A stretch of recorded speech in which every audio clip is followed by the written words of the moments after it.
তাহলে আজকে আমরা শুরু করি আজকের আজকের ক্লাসে আমি বলেছি যে আজকে একটু গল্প হবে, অল্প স্বল্প গল্প করব। আমরা শুধু গল্প করব না, সময় নষ্ট করব না, গল্পও থাকবে, তার মধ্যে মধ্যে আমরা এই প্রশ্নটাকেও একটু আলোচনা করে শেষ করব। আজকে যে পরীক্ষাটি হয়েছে মাত্র 245 জন পরীক্ষা দিয়েছো, অনেকে এখনও পরীক্ষা দাওনি, অনেকেই পরীক্ষা দেয়নি 450 জনের মধ্যে। আমার দেওয়া হয়নি, আমি রাত্রে দেবো বলে রেখে স্যার দিয়েছি। আমারও হয়নি, একটু অসুবিধা ছিল। ঠিক আছে, বলতে হবে না, ঠিক আছে, অসুবিধা নেই, প্রশ্ন খোলা স্যার রয়েছে, আমারও হয়নি। বলতে হবে না, প্রশ্ন খোলা আছে, যে কোনো সময় দিতে পারবে। সুবিধা অসুবিধা আছে বলে প্রশ্ন ওপেন করা রয়েছে সারা সময়ের জন্য, যে কোনো সময় দিতে পারবে, কিন্তু ওয়ান টাইম, একবারের বেশি কেউ দিতে পারবে না। আগে টোটালটাই খুলে রেখেছিলাম, 2বার 3বার 4বার অনেকে পরীক্ষা দিয়েছো, কিন্তু ফুল মক টেস্ট আমি ওপেন করে রাখছি না, কারণ সিরিয়াসনেস দরকারের জন্য। একবার ইচ্ছা হলো আমি যে সাবমিট করে দিলাম, 10বারও পেলাম, পরের বার আবার সেই প্রশ্ন দেখা হয়ে গেছে, সেটাকে আবার রিসাবমিট করলাম, 60 পেলাম, তাতে কোনো লাভ নেই। একবারেই দিতে হবে, তাতে যা পাও পাবে। তো আজকের পরীক্ষা যেটা হয়েছে, সেই পরীক্ষার প্রশ্নে হাইয়েস্ট উঠেছে 59, একজন পেয়েছে। তারপরে 56 বেশ কয়েকজন পেয়েছে, 50-র ঘরে কয়েকজন রয়েছে, 40-এর ঘরে অনেকেই রয়েছে, 30-এর ঘরে আরও অনেকে রয়েছে। মানে প্রশ্নে যে কাঠিন্য সেটা কিন্তু আমি খুব একটা রাখিনি, আমি প্রশ্ন সহজ করার চেষ্টা করেছি, কিন্তু প্রশ্নে ভ্যারাইটি রেখেছি, একটু বুদ্ধির জায়গা রেখেছি, যে মুখস্থ করলেই সঙ্গে সঙ্গে উত্তর করে দিলাম এই রকম জায়গাটা আমি কম রেখেছি। প্রশ্ন সোজা, প্রশ্ন কিন্তু কঠিন নয়, প্রশ্ন দেখলে একদম সহজ বলেই মনে হবে, কিন্তু তবুও নাম্বার পাবে না, এইটা হচ্ছে সেই প্রশ্ন। তো পরীক্ষাতে এই ধরনের প্রশ্নও কিন্তু হতে পারে, দেখলে মনে হবে সত্যিই তো প্রশ্ন সোজাই ছিল। এখানে তোমার কেন মনে হচ্ছে যে প্রশ্নে তুমি নাম্বার কম পেয়েছো, কারণ সঙ্গে সঙ্গে তুমি দেখতে পাচ্ছ নাম্বার কত পেয়েছো, তাই তোমার মনে হচ্ছে বাবা প্রশ্ন বোধহয় কঠিন ছিল। কিন্তু তুমি যখন পরীক্ষার হল থেকে কোশ্চেনটা করে আসবে, সঙ্গে সঙ্গে তার উত্তর পাবে না, তোমার মনে হয় প্রশ্ন সোজাই ছিল। এবং এই সোজা মনে হওয়াটা খুব খতরনাক জিনিস, খুব খতরনাক জিনিস। যে আমার মনে হচ্ছে প্রশ্ন সোজা, প্রশ্ন সোজা মনে করা যাবে না। যেমন তুমি একজন লোক সামনে দাঁড়িয়ে রয়েছে, তার পোশাক দেখে বিচার করলে লোকটা ভালো না মন্দ, তার সঙ্গে কথাও বললে না, জানলে না, আচার আচরণ বুঝলে না, খারাপ বলে দিলে, ভালো বলে দিলে, কোনোটাই ঠিক নয়। ঠিক সেই রকমই প্রশ্ন একবার দুবার রিডিং পড়ে উত্তর করে ভাবছি বোধহয় প্রশ্নটা বোধহয় সোজাই আছে, না, প্রত্যেকটা প্রশ্নকে, মানে 60টা প্রশ্নের প্রত্যেকটা প্রশ্নকে সেম ইম্পর্টেন্স দিতে হবে, সেমভাবে চিন্তন করে, বুদ্ধি প্রয়োগ করে, পেন দিয়ে দাগিয়ে দাগিয়ে লিখে লিখে উত্তর করে অ্যান্সার করতে হবে প্রত্যেকটাকে, না হলে চোখের ভুল হবেই। আমি 3 মাস ধরে এক কথা চেঁচিয়ে আসছি, 3 মাস 3.5 মাস ধরে একই কথা চেঁচিয়ে আসছি। 3 মাস তো শুধু অনলাইনে যারা আছো তারা শুনছো, তার আগের থেকে আমি একই কথা বলে আসছি, যারা অফলাইন ছিল জানো, যে প্রশ্ন সোজা হবে। এখন অনেকে সেই কথা বলছে, যারা এসএসসিতে বসেনি কখনো তারাও বলছে, যারা এসএসসি পরীক্ষা দেয়নি এখনকার চারিদিকে কথা শুনে তারাও বলছে। প্র্যাকটিক্যাল এক্সপিরিয়েন্স অনেকেরই নেই, অনেকেই পরীক্ষায় বসেনি, বসলেও অনেকে পরীক্ষায় পাশ করেনি। তো যাই হোক, সেগুলো আমি তাদেরকে ছোট করছি না, তারা চেষ্টা করছে সবাইকে উপকার করার, সেটা যেভাবেই হোক। তো প্রশ্ন সোজা হবে এই কথাটা বলাটা খুব সহজ, হ্যাঁ খুব সহজ কথা, এটা প্রশ্ন সোজা হবে, কিন্তু চাকরি হবে না। কেন? একটা প্রশ্নে 90% কোশ্চেন যদি সোজা হয়, 90% কোশ্চেন যদি সোজা হয়, ভালো করে শুনবে, প্রশ্নকে সোজা বলেই মনে হয়, জল বলেই মনে হয়, কিন্তু এসএসসি এমন একটা পরীক্ষা যেখানে 90% ছেলেমেয়ে চাকরি পাবে না। ওই 90% কোশ্চেন যারা পারবে তারা চাকরি পাবে না, পাবে কারা? ওই 10% কোশ্চেন যারা পাবে তারাই চাকরি পাবে। লাস্ট 10% কোশ্চেনে যারা ঢুকতে পারবে তারা চাকরি পাবে, বা তারা ইন্টারভিউতে ডাক পাবে। এই কথাটা কেউ বলছে না, কারণ তাদের প্র্যাকটিক্যাল এক্সপিরিয়েন্স নেই। তারা পরীক্ষায় বসে সেই প্রশ্নকে অ্যানালাইসিস করে, পাতার পর পাতা প্রশ্ন অ্যানালাইসিস করে করেনি, তারা আপাতত শোনা কথা, নিজস্ব সামান্য অভিজ্ঞতা থেকে বলছে। এই জন্য আমি সবাইকে বলছি, চেষ্টা করতে হবে লাস্ট 6-7খানা কোশ্চেনে ঢোকার, লাস্ট 6টা-7টা কোশ্চেনের মধ্যে ঢুকতে হবে। আমি প্রথম থেকে বলে আসছি যে লাস্ট 6টা-7টা প্রশ্নে খেলা হবে, সেই কথাটা আবার বললাম, সবাই চেষ্টা করে লাস্ট 6-7খানা কোশ্চেনে ঢুকতে হবে, যে করে হোক, প্রশ্ন কঠিন হোক সোজা হোক জানি না, কিন্তু লাস্ট 6-7খানা কোশ্চেনে সবাইকে ঢুকতে হবে, মানে 53, 54, 55 তো ঢুকতে হবে, যেভাবে হোক। সে কাস্ট ক্যাটাগরি যাই হোক ভুলে যাও, কেউ কিন্তু মনে করবেন আমি এসসি এসটি ওবিসি, এটা মাথার থেকে ভুলে যাও, একদম ফেলে দাও মাথার থেকে। আমি কোনো দিন এই জিনিসটাকে বদার করি না, যার এসসি আছে সে মনে হয়, ও আমি তো এসসি, আমার তো কাট অফ একটু কম আসবে, এই চিন্তা করে সে কী করে, আনন্দে থাকে। কোনো রকমভাবে না। তোমার কম্পিটিশান জেনারেলের সঙ্গে, জেনারেলের কম্পিটিশান 60 মার্কসের সঙ্গে, জেনারেলের কম্পিটিশান এসসির আমার সিট নিয়ে নেবে, জেনারেল ও আমার সিটে ঢুকে যাবে, একদম ভাববে না কেউ, জেনারেলের এইভাবে ভাববে না, ভাববে আমাকে 60 পেতে হবে, টার্গেট একটাই। একটা ছোট্ট একটা এক্সাম্পল দিই, মানে আমি নিজের হতে পারে মনে হতে পারে ঢোল পেটাচ্ছি না, আমার নিজের ক্যাটাগরি ওবিসি, বি ক্যাটাগরি। আমার বাড়িতে আমার নিজের লোকেরই ওবিসি আছে, কিন্তু আমি কোনোদিন ওবিসি সার্টিফিকেট বানাইনি, কোনোদিনই বানাইনি। চেষ্টা করেছিলাম প্রথম দিকে, যখন বাড়িতে গার্জিয়ান বলেছিল, চেষ্টা করে প্রথম দিকে ধুর ভালো লাগছে না, এত অফিসে অফিসে কে ঘোরে, দরকার নেই, চাকরি পেলে জেনারেলে পাবো, না হলে পাবো না। এটা কিন্তু আমার 2009-10 থেকে দৃঢ় প্রতিজ্ঞা। তো তোমার টার্গেট জেনারেল, এসসি এসটি ভুলে যাও, একদম ভুলে যাও। যে জেনারেল আছো সে ভাবে আমাকে 60 টার্গেট করতে হবে, যে এসসি এসটি ওবিসি আছো তাকেও সেম টার্গেট। টার্গেট কারোর জন্য আলাদা নয়, প্রশ্ন কারোর জন্য আলাদা নয়। সুতরাং এই জিনিসগুলো মাথার থেকে ভুলে যাও। সারা জীবন এই জিনিসগুলো মাথায় ঢুকিয়ে ঢুকিয়ে ভেবেছো কাট অফ কম হলেও আমার চলবে, আর যেই তুমি কাট অফ তোমার টার্গেট কম করে দেবে, যে আমার তো বোধহয় 50-52 পেলেই হবে, তুমি তার থেকে আরও কম পাবে। তোমার টার্গেট 60 রাখো। সবাইকে বলছি সেম টার্গেট, সেম প্রশ্ন, টার্গেট কেন আলাদা হবে?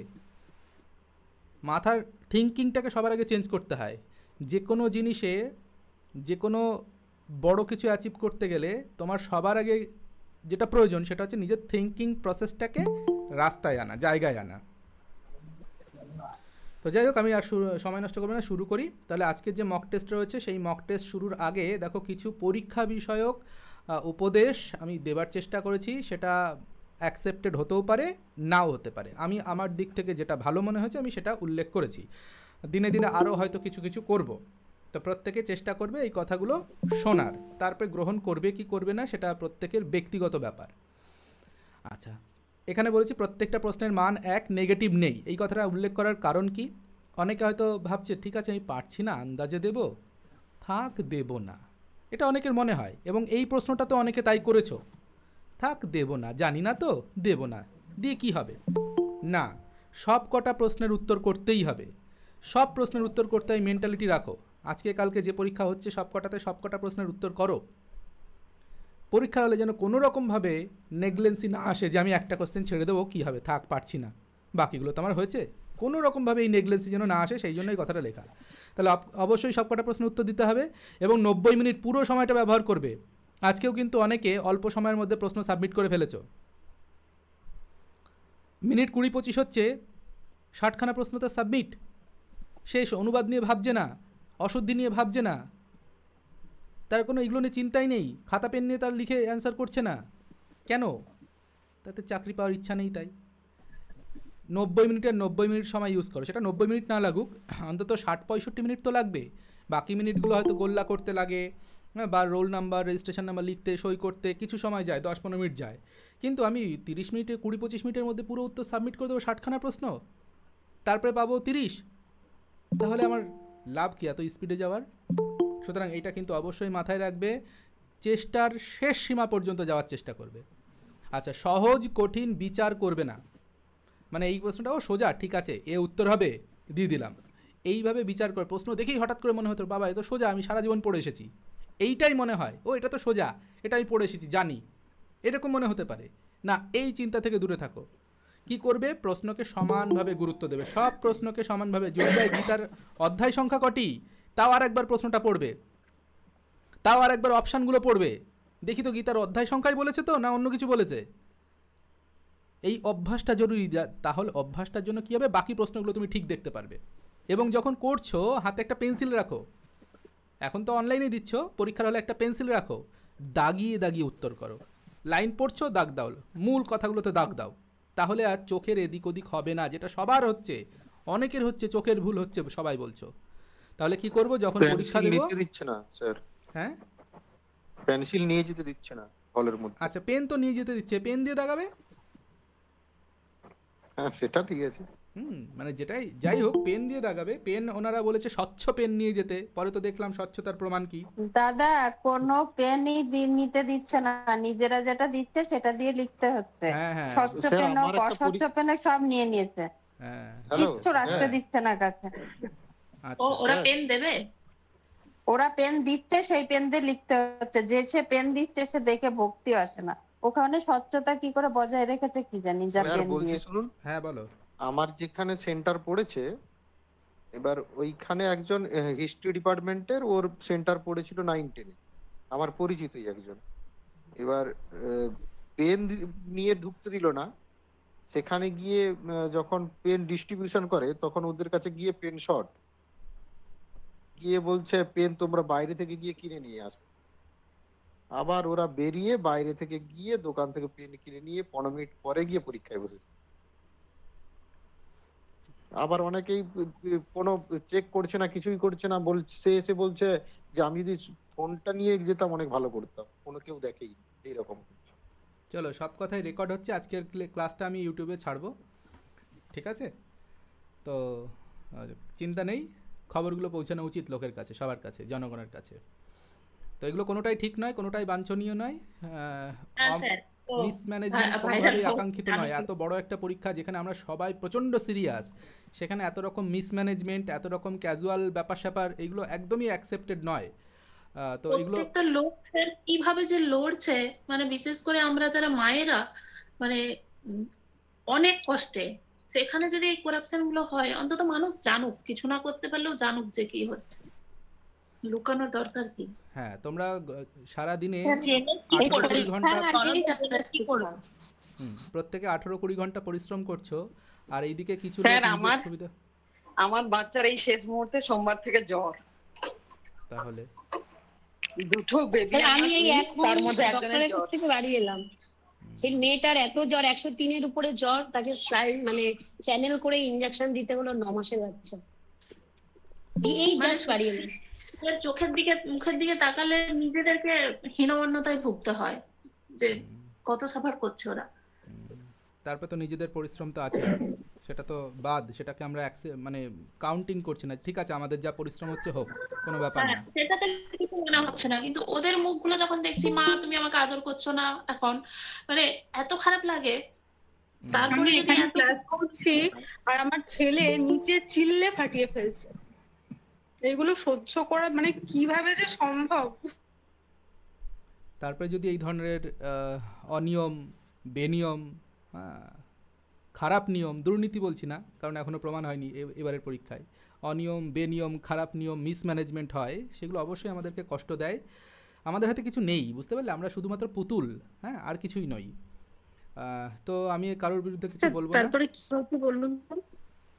বলো। গতদিন এই যে 9-10-এর যে পরীক্ষা হলো, তো আমার এক ফ্রেন্ড, ও লাইফ সায়েন্স ছিল, যে ও বলছে যে ওদের হলে এত কথাবার্তা, এত আলোচনা হয়েছে। এবার ও কিন্তু শুনতে পাচ্ছে যে কয়েকজন মিলে ডিসকাস করছে, এরকম 6টা-7টা কোশ্চেনের আনসার ও শুনেছে। এবার ও ওদের আনসারটা নেয়নি, মানে ও নিজের মনে যে ভুল হবে কি ঠিক হবে আমি শুনবো না, আমি আমার মতো করি।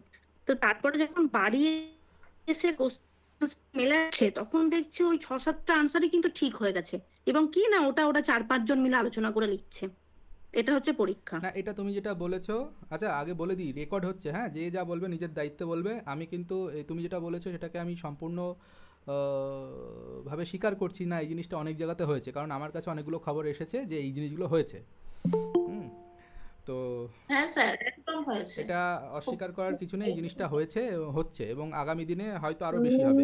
মেনলি ওটা টিচাররা করেছে স্যার। মেনলি আমাদের এখানে যেটা হয়েছিল টিচাররা করেছে। ওরা কিভাবে জানতে পারছে আগে থেকে সব কোয়েশ্চেনের হ্যাঁ, অ্যান্সার? ওই টিচারদের সাথেই কানেক্ট আছে সবকিছু। চলো, আস্তে আস্তে সব বেরোবে। আমাদের হাতে যেটুকু আছে আমরা চেষ্টা করব আরও কয়েকটা 3-4টে দিন আমরা একটু পজিটিভ থাকবো। আজকে 11 তারিখ, 12, 13, 14, মাত্র 3টে দিন আমরা এই কথাগুলো ভুলে যাব। আমরা এই কথাগুলো ভুলে গিয়ে আমরা এগিয়ে যাব, এবং আমাদের যেটুকু করার আছে। 12 আর 13 হ্যাঁ হ্যাঁ, যাই হোক, 14 স্যার তারিখে বাদ দিন, পরীক্ষা বাদ দিন, আছে। আলোচনা হোক। হ্যাঁ, 14 তারিখেও পরীক্ষা আছে। 14 তারিখেও তো আমাদের এই কথাগুলো মাথায় রাখলে চলবে না, পরীক্ষায় দিতে হবে, তারপর বেরিয়ে এসে যা খুশি করব। আচ্ছা চলো, আমরা কি কি আলোচনা করছি, যে আমরা একটু উপদেশগুলো দেখে নিচ্ছি কি কি আমরা পরীক্ষার হলে করতে পারি। সেটা আমি আরও ডিটেলসে 13 তারিখ আলোচনা করব, কিন্তু তার আগের থেকেই আমি এইগুলো অল্প অল্প অল্প করে ফিড করানোর চেষ্টা করছি, বলার চেষ্টা করছি, যাতে অভ্যাসটা হয়। খাতা কলম নিয়ে বসতে বলা হয়েছে। আচ্ছা, তার আগেরটা কি বলেছি, যে সহজ কঠিন বিচার না করে প্রত্যেকটা প্রশ্নকে বিচার করে করে উত্তর করবে। সহজ ভাবলে কিন্তু বুদ্ধি ওখানে লেজি হয়ে যাবে। লেজি হয়ে ও কিন্তু বিচার করা ছেড়ে দেবে, ও তুমি যেটা মুখস্থ করে এসেছো সেটাই উত্তরও দাগিয়ে দেবে, এবং দেখা গেলো প্রশ্নটা ঘুরিয়ে দিয়েছে, তখন হয়ে যাবে ভুল। সেই জন্য প্রত্যেকটা প্রশ্ন সঠিকভাবে বিচার করে এগোতে হবে। 3 নম্বর, খাতা কলম নিয়ে বসুন। মানে আজকে যেমন পরীক্ষা দিচ্ছ মোবাইলে দিচ্ছ ঠিকই, কিন্তু খাতা কলম নিয়ে বসছো না অনেকে। খাতা কলম নিয়ে বসে বসে লিখে লিখে কেটে কেটে করতে হয়, যারা করছো তারা ফল পাচ্ছ। হ্যাঁ, এগুলোকে ব্যবহার করতে হবে। খাতা কলম নিয়ে বসলেই হয় না, ব্যবহার করতে হবে এবং অপশান এলিমিনেট করে করে উত্তর করতে হবে। মানে 4টের মধ্যে এই দুটো হবে না, হ্যাঁ এ আর বি হবে, বা এ বি এর মধ্যে বিটা হবে না, কেন হবে না, এগুলো কেটে কেটে বাদ দিয়ে যুক্তি দিয়ে বিচার করতে হবে। এবং সেই বিচার করার প্রশ্ন বেশি নেই, বিচার করার প্রশ্ন দেখবে গোটা 7, 8টা 10টাই হবে, এবার বড় জোর 15টা হবে, তার বেশি বিচারমূলক প্রশ্ন হবে না, বাকি সব মুখস্থ বিদ্যায় পেয়ে যাবে। সাহিত্যের ইতিহাসের প্রশ্ন গত বছর কম এসেছিল, সেটার একটা অভিযোগ কিন্তু গেছে।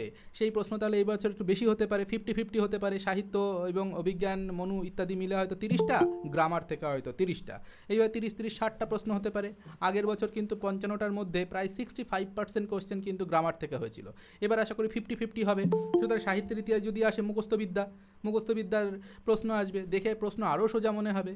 হ্যাঁ, গ্রামারটা একটু কমিয়ে দিলে অনেকের হয়তো ইজি মনে হতে পারে। এগুলো হতে পারে, এগুলো সম্ভাবনা।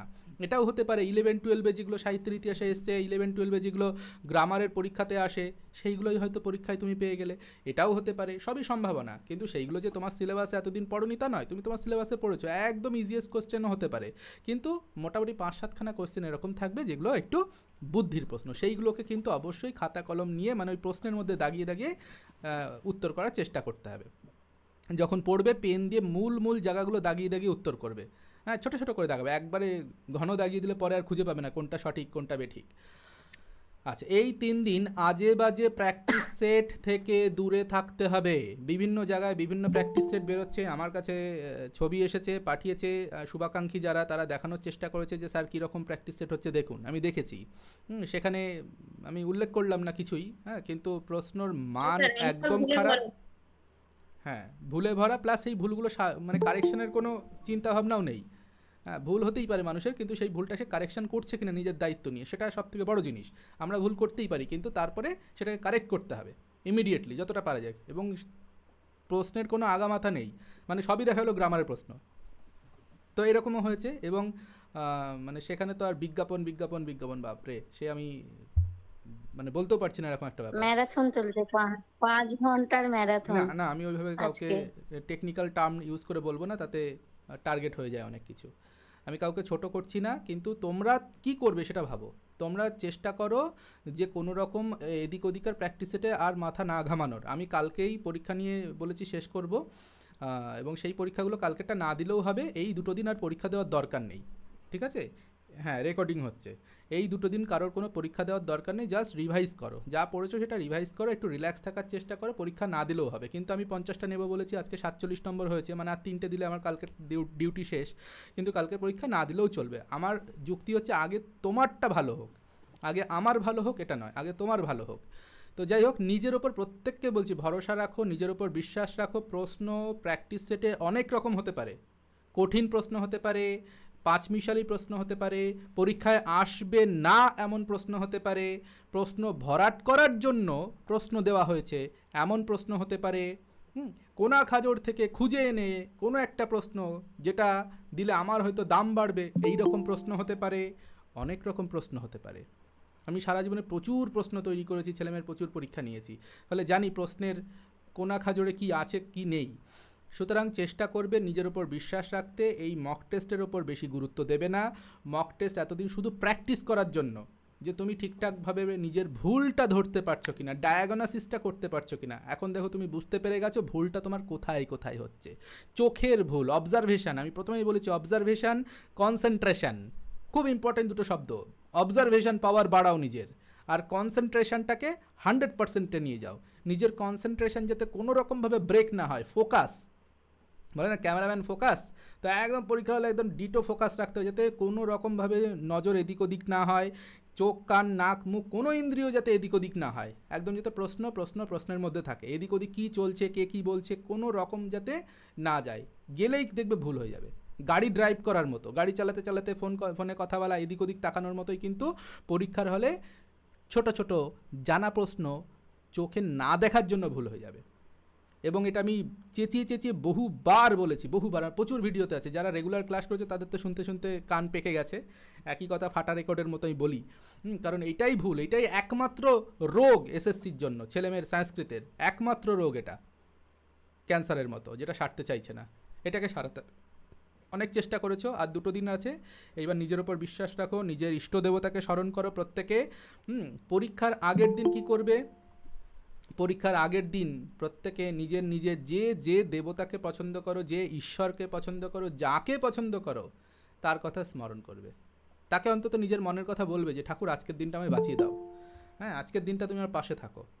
এই অন্তত, বা কেউ যদি কোনো ঠাকুরকে বিশ্বাস না করো, নাস্তিক হও, নিজের ওপর যদি বিশ্বাস থাকে তাহলে সেই বিশ্বাসটাকে আরেকটু বাড়িয়ে নাও, জেনে ঠিক আছে আজকে আমি আমার ক্ষমতা অনুসারে লড়বো, সেই ক্ষমতা যেন আমাকে কেউ একজন দেয়। সেটা তোমার বাবা মা হতে পারে, নিজের পিতামাতাকে স্মরণ করতে পারো, হ্যাঁ পিতামাতাকে একবার প্রণাম করে যাও, যে আজকের দিনটায় তোমাদের আশীর্বাদ আমাদের দরকার।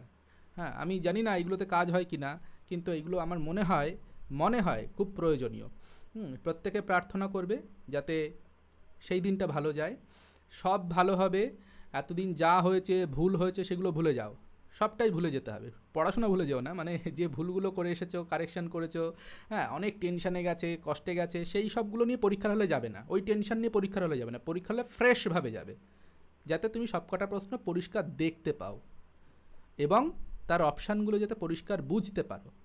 কোথায় ট্রিক করেছে, কোথায় বানান ভুল করেছে, কোথায় রশ্মি দিয়েছে, দীর্ঘি দিয়েছে, হসন্ত দিয়েছে, দেয়নি, মূর্ধন্য দন্তন্য বানান কোথায় কি করেছে, সেইগুলো কিন্তু দেখতে পারবে। এই জন্য বললাম ফ্রেশ মাইন্ডে যেতে হবে। সকলের জন্য শুভেচ্ছা রয়েছে প্রত্যেকের জন্য, প্রত্যেকের, সে যে যেখানেই থাকো আমার কাছে পড়ো না পড়ো, প্রত্যেকের জন্য এই কথাগুলি রয়েছে। আরও অনেক কিছু বলা যায়, কিন্তু বেশি বলে লাভ নেই, যেটুকু সংক্ষেপে বলা যায় সেটুকুই বললাম। এবার আমি আজকের পরীক্ষার প্রশ্নটা একটু আলোচনা করব। ঋগ্বেদের ওই নবভাষার টাইম ম্যানেজমেন্ট একটু বলে দেবেন? এখন আমি বুঝতে পারছি না যে ঠিক কিরকম ভাবে ভাগ করব, মানে আগে কোশ্চেনে দাগাবো তারপর গোল করব, নাকি প্রথম থেকে গোল করে যাব?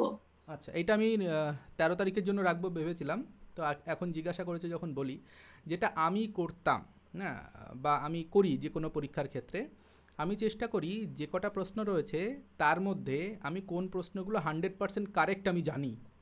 100% কারেক্ট মানে 100%ই কারেক্ট, কোনো রকম চোখের ভুল কথা বলছি না। কিন্তু কিছু প্রশ্ন তো তুমি জানবেই যে এগুলো আমি 100% কারেক্ট, সেটা 60খানা প্রশ্নের মধ্যে 30টাও হতে পারে, 20টাও হতে পারে, কারো 40টাও হতে পারে। তো 40টা, 35 থেকে 40টা সবার হবে যে একদম 100% কারেক্ট। এটা যখন তুমি প্রশ্ন পড়ছো তখন সবার আগে পেনটা নাও, নিয়ে এরকম দাগাতে যাও, ইত্যাদি ইত্যাদি ইত্যাদি, কোন জায়গাটা একটা মেন শব্দে দাগ দাও, যে এইটা বলেছে অপশানেও দেখি তো এইটা হবে না, এইভাবে করে করে প্রথম রাউন্ডে যখন পড়ছো উত্তরটা গোল করো যে এটা 100% রাইট। যেটা তুমি, মানে এটা আমি কিন্তু ওএমআর শিটে বলছি না, আমি বুকলেটে হাতে নিয়েছি, বুকলেটের কথা বলছি, কোশ্চেন বুকলেট। আর যেটা তুমি মনে করছো এই দুটো হবেই না, 4টের মধ্যে 2টো কেটে দিয়ে বেরিয়ে যাও, লাস্ট 2টো তুমি ধরতে পারো নি, সেই 2টো কেটে দিয়ে বেরিয়ে যাও, তখন উত্তর করার দরকার নেই।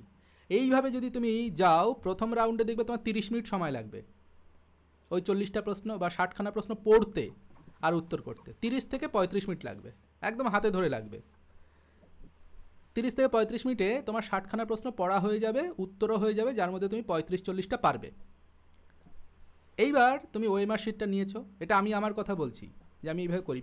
ওএমআর শিটটা নেবে, তার আগে তো সবটা ফিল আপ করে নিয়েছো, প্রথম 10 মিনিটে খুব সুন্দর করে সাজিয়ে গুছিয়ে দেখে শুনে ধীরে সুস্থে ফিল আপ করেছো। তারপর কি করবে, ওই যে 35টা বা 40টা, এইবার ওই একটা একটা করে দেখো প্রশ্নের মধ্যে। বাঁদিকে রাখো ওএমআর, বাঁদিকে রাখো কোশ্চেন বুকলেট, ডান দিকে ওএমআর, যেমন করে রাখো। 1 নম্বর 1-এর বি, আচ্ছা বিটা করেছি, ও প্রশ্ন ছিল এইটা, বি এইটা, আচ্ছা ঠিক আছে গোল। 2-এর প্রশ্ন ছিল এটা, উত্তর করেছি এটা, হ্যাঁ ঠিক আছে সি। আবার 3-এর, হ্যাঁ ঠিক আছে। এইভাবে পড়ে পড়ে আরেকবার হচ্ছে, তাহলে সেকেন্ড রাউন্ড কিন্তু তোমার এইভাবে উত্তরগুলো হয়ে গেল। এইটা করতে তোমার মিনিট 10 লেগে যাবে। 35 থেকে 40টা গোল করতে মিনিট 10 থেকে 12 মিনিট লাগবে, গেল। তার মানে তোমার প্রায় 40-45 মিনিট চলে গেছে। 45 মিনিটে তুমি কী করেছো, 35 থেকে 40টা গোল করতে পেরেছো। এইবার তুমি কি করবে, বাকি যেগুলো পড়ে থাকলো 20 থেকে 25টা প্রশ্ন পড়ে থাকলো, এইগুলোকে আর একবার করে এবার তুমি দেখো প্রথম রাউন্ডে তুমি কি করেছিলে, কিছু কিছু এলিমিনেট করেছিলে যে না এটা তো হবেই না, সেই প্রশ্নগুলো আবার প্রথম থেকে পড়ো অপশান সহ। অপশানগুলোকে 2বার 3বার করে পড়ো, 2বার 3বার করে, যে ঠিক কী অপশান দিয়েছে, কোথায় ভুল বলেছে অপশানে, অপশানের মধ্যে ভুল খোঁজো। সারা জীবনে যত ভুল ধরতে পারো এইবার ধরার চেষ্টা করবে। লোকের ভুল ধরবো না, প্রশ্নের ভুল ধরবো। প্রশ্নের মধ্যে কোথায় কোথায় ভুল আছে, কোনো একটা প্রশ্নে একটা ভুল পেয়েছো মানে সেটাই এনাফ সেটাকে এলিমিনেট করার জন্য। এইভাবে করে করে সেকেন্ড রাউন্ডে দেখবে ওই 20-25টার মধ্যে তুমি আরও 10-12টা উত্তর বের করতে পারবে, ইজিলি পারবে, খুব কঠিন হবে না বলছি, ইজিলি পারবে। এইবার সেকেন্ড রাউন্ডে তুমি সেগুলোকে গোল করো, তাহলে তোমার আরও 15 মিনিট চলে গেল, 15 থেকে 20 মিনিট চলে গেল ধরে নিলাম, তাহলে 60 থেকে 65 মিনিট তোমার চলে যাবে। 10টা গোল করতে আরও 5-7 মিনিট লাগবে, 70 মিনিট চলে গেল, তোমার হাতে 20 মিনিট আছে। তোমার মাথাতে কিন্তু বোঝ হালকা হয়ে যাবে যে আমি 50টা কোশ্চেন করে ফেলেছি, 40 আর 10 বলেছি, 50টা কোশ্চেন করে ফেলেছি, আমার হাতে 20 মিনিট আছে, আর 10টা কোশ্চেন আমাকে নামাতে হবে। এবার 10টা কোশ্চেন তুমি আগে দেখবে 2-3বার পড়ে ফেলেছো, এইবার তুমি ওই 10টা 8টা 9টা যে কটা কোশ্চেন আছে সেই কটা কোশ্চেনকে সময় দাও। যে দুটো আমি অপশান রেখে দিয়েছি, বাকি দুটো কিন্তু আগেই কিন্তু কাট হয়ে গেছে। এইবার যখন তুমি সময় দিচ্ছ দেখছো যে না এইবার তো কিছুটা তো আইডিয়া হচ্ছে যে এই দুটো পড়ে রয়েছে, এই দুটোর মধ্যে এইটা হবে, এবং তুমি এইভাবে দেখবে 5-7খানা কোশ্চেনও তুমি পেরে যাবে। সেটা ঠিক ভুল বলছি না, তোমার মনে হবে না এটা একটা সিদ্ধান্তে পৌঁছাতে পেরেছি, এবং সেইগুলো গোল করে ফেলবে। হয়ে গেল তোমার গোল করা মোটামুটি 57-58টা গোল করা হয়ে গেল। তুমি সিদ্ধান্তে পৌঁছাতে পারবে না একটা কি দুটো, এবং তোমার হাতে দেখবে আরও 5-7 মিনিট আছে, থাকবে আরও 5-7 মিনিট আছে। তো সেই 5-7 মিনিট তুমি ওই দুটোকে দাও, দেখি তো এই দুটো পারি কিনা। তখন যত বুদ্ধি খাটানো যায়, এলিমিনেশনে হোক বা প্রশ্নের সঙ্গে মেলানো হোক বা অন্য যে কোনো পদ্ধতি আগে যেমন বলেছিলাম সেরকম করে হোক, যেভাবে হোক একটা সিদ্ধান্তে পৌঁছাতে হবে, করে সেই দুটোকে উত্তর করতে হবে। এতে দেখবে তোমার পুরো সময়টাই লাগবে। হ্যাঁ, হঠাৎ করে কাজ করলে সেইখানে ফটাফট পড়লাম গোল করলাম, পড়লাম গোল করলাম, তাহলে কিন্তু সময়টা নষ্ট হবে, আসল কাজ হবে না। অনেকে কি করে যে পুরো প্রশ্নটা পড়লো, পুরো প্রশ্নটা আগে সলভ করলো, ওএমআরে হাতই দিল না, করে ঠয়ে লাস্ট 10 থেকে 15 মিনিট আছে, তখন সে ওএমআরটা ধরেছে ফিল আপ করার জন্য।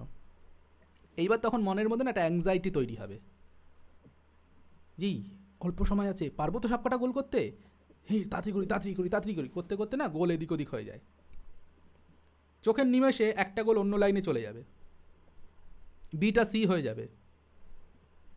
এই জন্য কিছু কিছু পড়ো, অ্যান্সার করো, গোল করো, অ্যান্সার করো, গোল করো। এতে সময় বেশি লাগে কিন্তু সঠিক হওয়ার সম্ভাবনাটা বেশি, যেটা আমি মনে করি। দাদা এই সমস্যাটা আমার 2016-তে হয়েছিল। হ্যাঁ, কি সমস্যা যে তুমি একবারে সবকটা সলভ করেছিলে? আমার 49টার পর যে লাস্ট 6টা পর পর ভুল দাগিয়ে দিয়েছিলাম, 49টা কারেক্ট হয়েছিল, বাকিগুলো সব 6টা ভুল। মানে ওই গোল একটা যেটা অ্যানসার কোশ্চেনে ঠিক করেছে কিন্তু গোল করতেছে অন্য ঘরে চলে গেছে, হাফ গোল করা হয়ে গেছে, তখন দেখতে পাচ্ছি যে অন্য ঘরে চলে গেছে, তখন তার কিছু করার নেই। ওইটার থেকে ভাবো ঠিক তার আগের সিচুয়েশনটা কি ছিল, তুমি ব্যস্ত হয়ে গেছিলে হয়তো। হ্যাঁ হ্যাঁ, সবগুলো করার পর ওই হাতে 20 মিনিট টাইম, এই কারণে আমারও গিয়েছিল পুরো ব্যস্ত হয়ে গেছিলাম, মানে কোশ্চেন এত ভালো এসেছিল, কোশ্চেন পেয়েই তো ব্যস্ত হয়ে গেছিলাম ওই জন্য। হ্যাঁ, এবং এই যে ব্যস্ত হওয়া, এর জন্যই বলেছিলাম যে এই দিনটাতে সমস্ত কিছু ভুলে, মানে নিজের আবেগকে ভুলতে হবে, নিজের মানে আগের যে কষ্ট বেদনা, হ্যাঁ আমি এত কষ্ট করে এসেছি, হ্যাঁ এত কিছু, এই সমস্ত কিছু ভুলে নিজেকে কন্ট্রোলে রাখতে হবে, সেটা দুঃখ হোক আনন্দ হোক, তবেই তুমি একটা জায়গায় স্থির হয়ে বসতে পারবে। না হলে যেই তুমি আনন্দ পেলে না, প্রশ্ন সোজা হয়েছে কি আনন্দ কি আনন্দ, এটা তুমি ভাবছো না কিন্তু তোমার মন তোমায় ভাবাচ্ছে, তখনই তুমি ভুল করতে বাধ্য হবে। ফলে তোমাকে এই উপায়টা মানে এক্সাইটমেন্টটা এসে যায়, ঠিকঠাক থাকা যাবে, ওই 1-1.5 ঘন্টাটা খুব শান্তভাবে কিভাবে থাকা যাবে। এই তো তার জন্যই তো আগের দিন বললাম যে যখন তুমি পরীক্ষা হলে ঢুকছো 10টার সময়, তার আগে সকাল থেকে তুমি যেমন নর্মাল থাকো, যে যেভাবে নর্মাল থাকতে পারো সেইভাবে থাকো, প্রত্যেকের ক্যারেক্টার আলাদা, সে তার মতো করে নর্মাল থাকার চেষ্টা করবে। সকালবেলা যেমন যেমন করো প্রত্যেকদিন, খাওয়া দাওয়া স্নান ইত্যাদি করে আগের দিন রাতে একটু ঠিকঠাক ঘুমাবে, করে তারপর পরীক্ষা হলে গেলে কে কী করছে তাকাবে না, একদম কে কি করছে, কে কি পড়েছে, কি আসতে পারে, কি আসছে, কে প্রশ্ন কমন পেয়ে গেছে, কোথার দিয়ে লিক হয়ে গেছে, এইসব খবর অনেক আসবে। কিচ্ছু তাকাবে না, কারণ এইসব করে তোমার কিছু হবে না। তুমি তোমার মতো যেটুকু পড়ার সেই দিন উল্টে পাল্টে দেখলে, পরীক্ষার হলে গিয়ে হাতে তখন কিছুই নেই তোমার হাতে, শুধু তুমি পেন নিয়ে বসে আছো, প্রশ্নও দেয়নি, ওএমআরও দেয়নি, কিচ্ছু দেয়নি, মাঝখানে 1 ঘন্টা চুপচাপ বসে থাকতে হবে, 1-1.5 ঘন্টা। সে 1-1.5 ঘন্টা কী করবে? চুপ করে স্থির হয়ে বসে থাকবে। বলো। স্যার, পরীক্ষার হলে ঢোকার আগে না অনেকে দেখি কি অনেক বই খাতা নিয়ে বসে আছে, তখন মনে হয় আমি সব ভুলে যাচ্ছি, ওরা আরেকবার দেখলে হয়তো ভালো হতো, সেই রিভাইজ জন্যই তো দিলে ভালো হতো। বললাম যে ওইদিকে তাকানো যাবে না। আমি তো জানি কি হয় পরীক্ষা হলে, তোমরাও জানো জিনিসগুলো, যে সবাই এসে এমন করছে যেন ওই 1 ঘন্টা এসে পড়ে বই শেষ করে ফেলবে। পড়াশোনাটা এটা নয়, পড়াশোনা সারা বছরের একটু একটু একটু করে তৈরি করা জিনিস। ওই 1 ঘন্টায় সব পড়ে শেষ করা যায় না, উল্টে আরও সব ভুলে যাবে। ওই 1 ঘন্টা ব্রেনকে তুমি এমন প্রেশার দেবে, ও সব ভুলে ঘোল হয়ে যাবে। তো ওইগুলো নর্মাল অবস্থায় যেমন পড়াশোনা করো, সেই রকম তুমি একটু বইটা উল্টে পাল্টে দেখতে পারো। এইটা করো, নিজেকে স্থির রাখার, টেনশনহীন রাখার চেষ্টা করো। এবার সেই চেষ্টাটা তুমি তোমার মতো করবে। স্যার প্রত্যেকটা রুমে ঘড়ি থাকবে তো? কারণ আমাদের তো ঘড়ি অ্যালাউ নেই। থাকার তো কথা। ওটাও না যদি না থাকলেও থাকবে থাকবে। শোনো, না থাকলেও আমি বলছি, হ্যাঁ ছিল শোনো, থাকার সেদিন ছিল, কথা, 7 তারিখে আমরা দেখলাম। থাকার কথা, না থাকলেও কোনো টেনশন নেই। পরীক্ষায় এসএসসিতে যা সময় দিচ্ছে, যা প্রশ্ন পাবে, সেই সময়ে সবাই করে আসতে পারবে। শুধু একদম লেজি যদি না হয়ে যাও, একটা প্রশ্ন একদম শুয়ে পড়লে ভাবতে ভাবতে, এরকম যদি না করো, সবাই প্রশ্ন শেষ করে আসতে পারবে। হ্যাঁ, কোশ্চেনগুলো বলে দিই। দাদা, আমি অনেক ভাট বকছি। দাদা, হ্যাঁ বলো। একটা কোশ্চেন ছিল, বলছি অবপূর্বক আর প্রপূর্বক স্থা ধাতু তো আত্মনেপদী হয়। অব আর প্রপূর্বক স্থা ধাতু, স্থা ধাতু, আচ্ছা, সূত্র কি? আত্মনেপদী হয়। সূত্র সূত্রটা মনে নেই আমার। হ্যাঁ, তুমি ঠিকই বলেছো, কিন্তু সূত্রটা একটু বলো। হ্যাঁ, তাতে কি হয়েছে? আজকের প্রশ্নে আছে? না না না, আজকের প্রশ্ন নেই, আমি এই সালের কোশ্চেন দেখছি, ওখানে ওই একটা হচ্ছে আপনার এক কথায় প্রকাশ আছে, কিন্তু ওটা পরস্মৈপদী করেছে, সেই জন্য আমি জিজ্ঞাসা করছি। বইতে অনেক কিছু থাকে স্যার, ওটা সমবপ্রবিভ্যস্ত হবে। হ্যাঁ হ্যাঁ, ঠিক। আচ্ছা, এবার শুরু করি। অনেকটা সময় আমি স্যার আমার একটা কোশ্চেন আছে, বলছি কি তাহলে আত্মনেপদী হবে তো দাদা ওটা? হ্যাঁ, একদম প্রশ্নগুলো লাস্টে করলে ভালো হয় না? আমি লাস্টে তো সময় দিই প্রত্যেককে, নাকি? ঠিক আছে। একটা একটু কনফিউজ, একটা সামান্য একটু বলে দিন। বলো। বলছি ওই পরিণত রূপ, গুরু ইয়েছুন আছে না, ওটা পরিণত রূপ বলেছে, এবার হলো পরিণত রূপ বলে প্রথম পুংলিঙ্গের প্রথমবার একবচন করা হয়েছে, এবার সেখানে গরিয়স আছে, এটা মানে বারবার ভুল হচ্ছে, এটা আজকে প্রশ্নের মধ্যে তো আছে, প্রশ্নের মধ্যে আছে, প্রশ্ন তো আমি আলোচনা করব, সেখানে বললে হয় না? ও ঠিক আছে, একটু শোনো, না হলে পরে ভিডিও দেখে নিও, প্রশ্নের মধ্যেই আছে, ঠিক আছে? আর লাস্টে সবার প্রশ্ন আমি নেব, প্রত্যেকদিন যেমন নিই তেমন নেব। আমার একটা ভিডিওতে একজন কমেন্ট করেছে যে 2 ঘন্টা ধরে আমি ভাট বকেছি, কিছুই শিখতে পারেনি সে। তো আমার শুনে বেশ ভালোই লাগলো যে কেউ অন্তত একজন নেগেটিভ কমেন্ট করলো। হ্যাঁ, সে হয়তো বাকি ভিডিওগুলো দেখেনি, সে ওই একটা ভিডিওই দেখেছে, গত দিনের অনুবাদের ভিডিওটার নিচে দেখবে একটা কমেন্ট আছে, একটু গিয়ে দেখবে কমেন্টটা। আমি একটা কথা বলবো আপনাকে। হ্যাঁ বলো। আমি আগের দিন এক্সাম দিতে গেছিলাম, এক্সামে একজন মহিলা জিজ্ঞাসা করছে আমি সাবজেক্ট কোথায় পড়ি, তা আমি আপনার নামটা বললাম, বলছে দারুণ পড়াই, দারুণ গ্রামার করায়। আমি বলছি আপনি পড়েন? বলছেন আমি ইউটিউবে ভিডিও দেখি, দারুণ গ্রামার করায়। আমি বলছি হ্যাঁ। যাই হোক, শুরু করি। আমি আজকে অনেক সময় নষ্ট করেছি, আর না, একদম না, একদম না, আজকে আর কথা নয়, অনেক সময় নষ্ট করেছি, অনেক ভাট বকেছি। এবার শুরু করি। ঋগ্বেদের পঞ্চম মণ্ডলের ঋষি কে? ঋগ্বেদের পঞ্চম মণ্ডলের ঋষি হচ্ছে অত্রি। এগুলো বোঝানোর কিছু নেই। অধ্যর্যু কোন বেদের পুরোহিত? অধ্যর্যু অধ্যরের সঙ্গে বা যজ্ঞের সঙ্গে যুক্ত রয়েছে, তাই যজুর্বেদ। অধ্যরম জুনক্তি ইতি অধ্যর্যু। অধ্যর শব্দের মানে হচ্ছে যজ্ঞ। যারা SMS করছো, SMS কিন্তু কিছুই রেকর্ডিংয়ে আসছে না, সুতরাং SMS করে কোনো লাভ নেই। আচ্ছা, যজুর্বেদ, যজুর্বেদের সঙ্গে যুক্ত হচ্ছে অধ্যর্যু। প্রত্যেকটা বেদের পুরোহিত আগে আলোচনা করেছি, এখানে আর বলছি না। আয়ুর্বেদের উৎস কোন বেদ? আয়ুর্বেদের উৎস অথর্ববেদ। মন্ত্র ব্রাহ্মণয়োর বেদ নাম অধয়ম, লক্ষণটি কি? লক্ষণটির বক্তা চেয়েছে, আপস্তম্ভ হচ্ছে বক্তা। পতঞ্জলি মতে অথর্ববেদের শাখা কটি? আগে উত্তরগুলো বলে দিই, যেখানে আলোচনা করার দরকার আলোচনা করব, পরে গিয়ে সবার কথা শুনবো। আজকে যেহেতু টপিকে রেখেছি গল্প, সুতরাং গল্প শুনবো, আলোচনা করব, মোটিভেশন কিছু থাকলে সেগুলো হবে। পতঞ্জলি মতে অথর্ববেদের শাখা কটি? পতঞ্জলি মতে অথর্ববেদের শাখা হচ্ছে 9টি। একটি সংবাদ সুক্ত হলো, এই ধরনের প্রশ্ন আসতে পারে। আগের ক্লাসগুলোতে ডিটেলসে আলোচনা করেছি কিভাবে কি করবে। একটি সংবাদ সুক্ত কি? যম জমি সংবাদ। অনেকে কিন্তু যম নচিকেতা সংবাদ করে ফেলেছ, এটা কিন্তু উপনিষদের মধ্যে রয়েছে, এটা কোনো সংবাদ সুক্ত নয়, দুজনের কথোপকথন রয়েছে। যম জমি সংবাদ হলো একটি সংবাদ সুক্ত, বা যম জমি সুক্ত হলো একটি সংবাদ সুক্ত। আচ্ছা, তুষ্ণীম শব্দের অর্থ কি? একটা অব্যয় দিয়েছে, অব্যয় দিয়ে তার অর্থ জানতে চেয়েছে।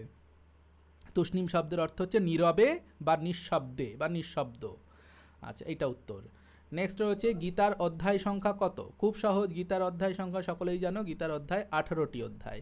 এইরকম প্রশ্ন দিলেই তোমার ব্রেনে ইনফরমেশন, যে বাবা এত সোজা প্রশ্ন, এই ইনফরমেশনটা যাবে, ব্রেন তখন লেজি হয়ে যাবে, ওকে ইনফরমেশন দেওয়া যাবে না। আচ্ছা, পথাং রাজা রাজপথ, এখানে কোন সমাস হয়েছে? এটা অবশ্যই ষষ্ঠী তৎপুরুষ করবে। এটা যেহেতু দ্বন্দ্বের মধ্যে আলোচনা রয়েছে সত্যনারায়ণ চক্রবর্তীতে, তাই দ্বন্দ্ব এবং এটা একই সঙ্গে অনেকটা আলোচনার জায়গা ছিল। যাই হোক, এটা অবশ্যই ষষ্ঠী তৎপুরুষ করবে, এটা আমি কারেকশান করে দিয়েছি, এই যে দেখো রাইট চিহ্ন রয়েছে। তারপরে হচ্ছে গদ্য পদ্মময়ী কাচিত চম্পু ইতি অভিধীয়তে, চম্পুর লক্ষণ দেওয়া রয়েছে এবং বলা হয়েছে এই লক্ষণটি কোন গ্রন্থে রয়েছে। দুটো লক্ষণ চম্পুর প্রধান লক্ষণ, একটা দেখবে সাহিত্য দর্পণে রয়েছে আর একটি কাব্যাদর্শনে রয়েছে। এই দুটোই হচ্ছে প্রধান লক্ষণ, বাকিগুলো খুব একটা ইম্পর্টেন্ট রাখে না লক্ষণ হিসাবে। সুতরাং দুটো লক্ষণকে আমরা একটু দেখে নেব, কে বলেছে, কোন গ্রন্থে বলেছে। এটি কাব্যাদর্শে রয়েছে, মম্মটের কাব্যাদর্শে, সুতরাং মম্মট বলেছেন, কাব্যাদর্শে রয়েছে। আচ্ছা, স্ত্রী চরিত্রবিহীন সংস্কৃত নাটক কোনটি? খুব একটা ইম্পর্টেন্ট প্রশ্ন, এটা খুব ইম্পর্টেন্ট প্রশ্ন, সোজা প্রশ্ন কিন্তু ইম্পর্টেন্ট প্রশ্ন, অনেকেই ভুল করেছো আর ম্যাক্সিমাম ঠিক করেছো।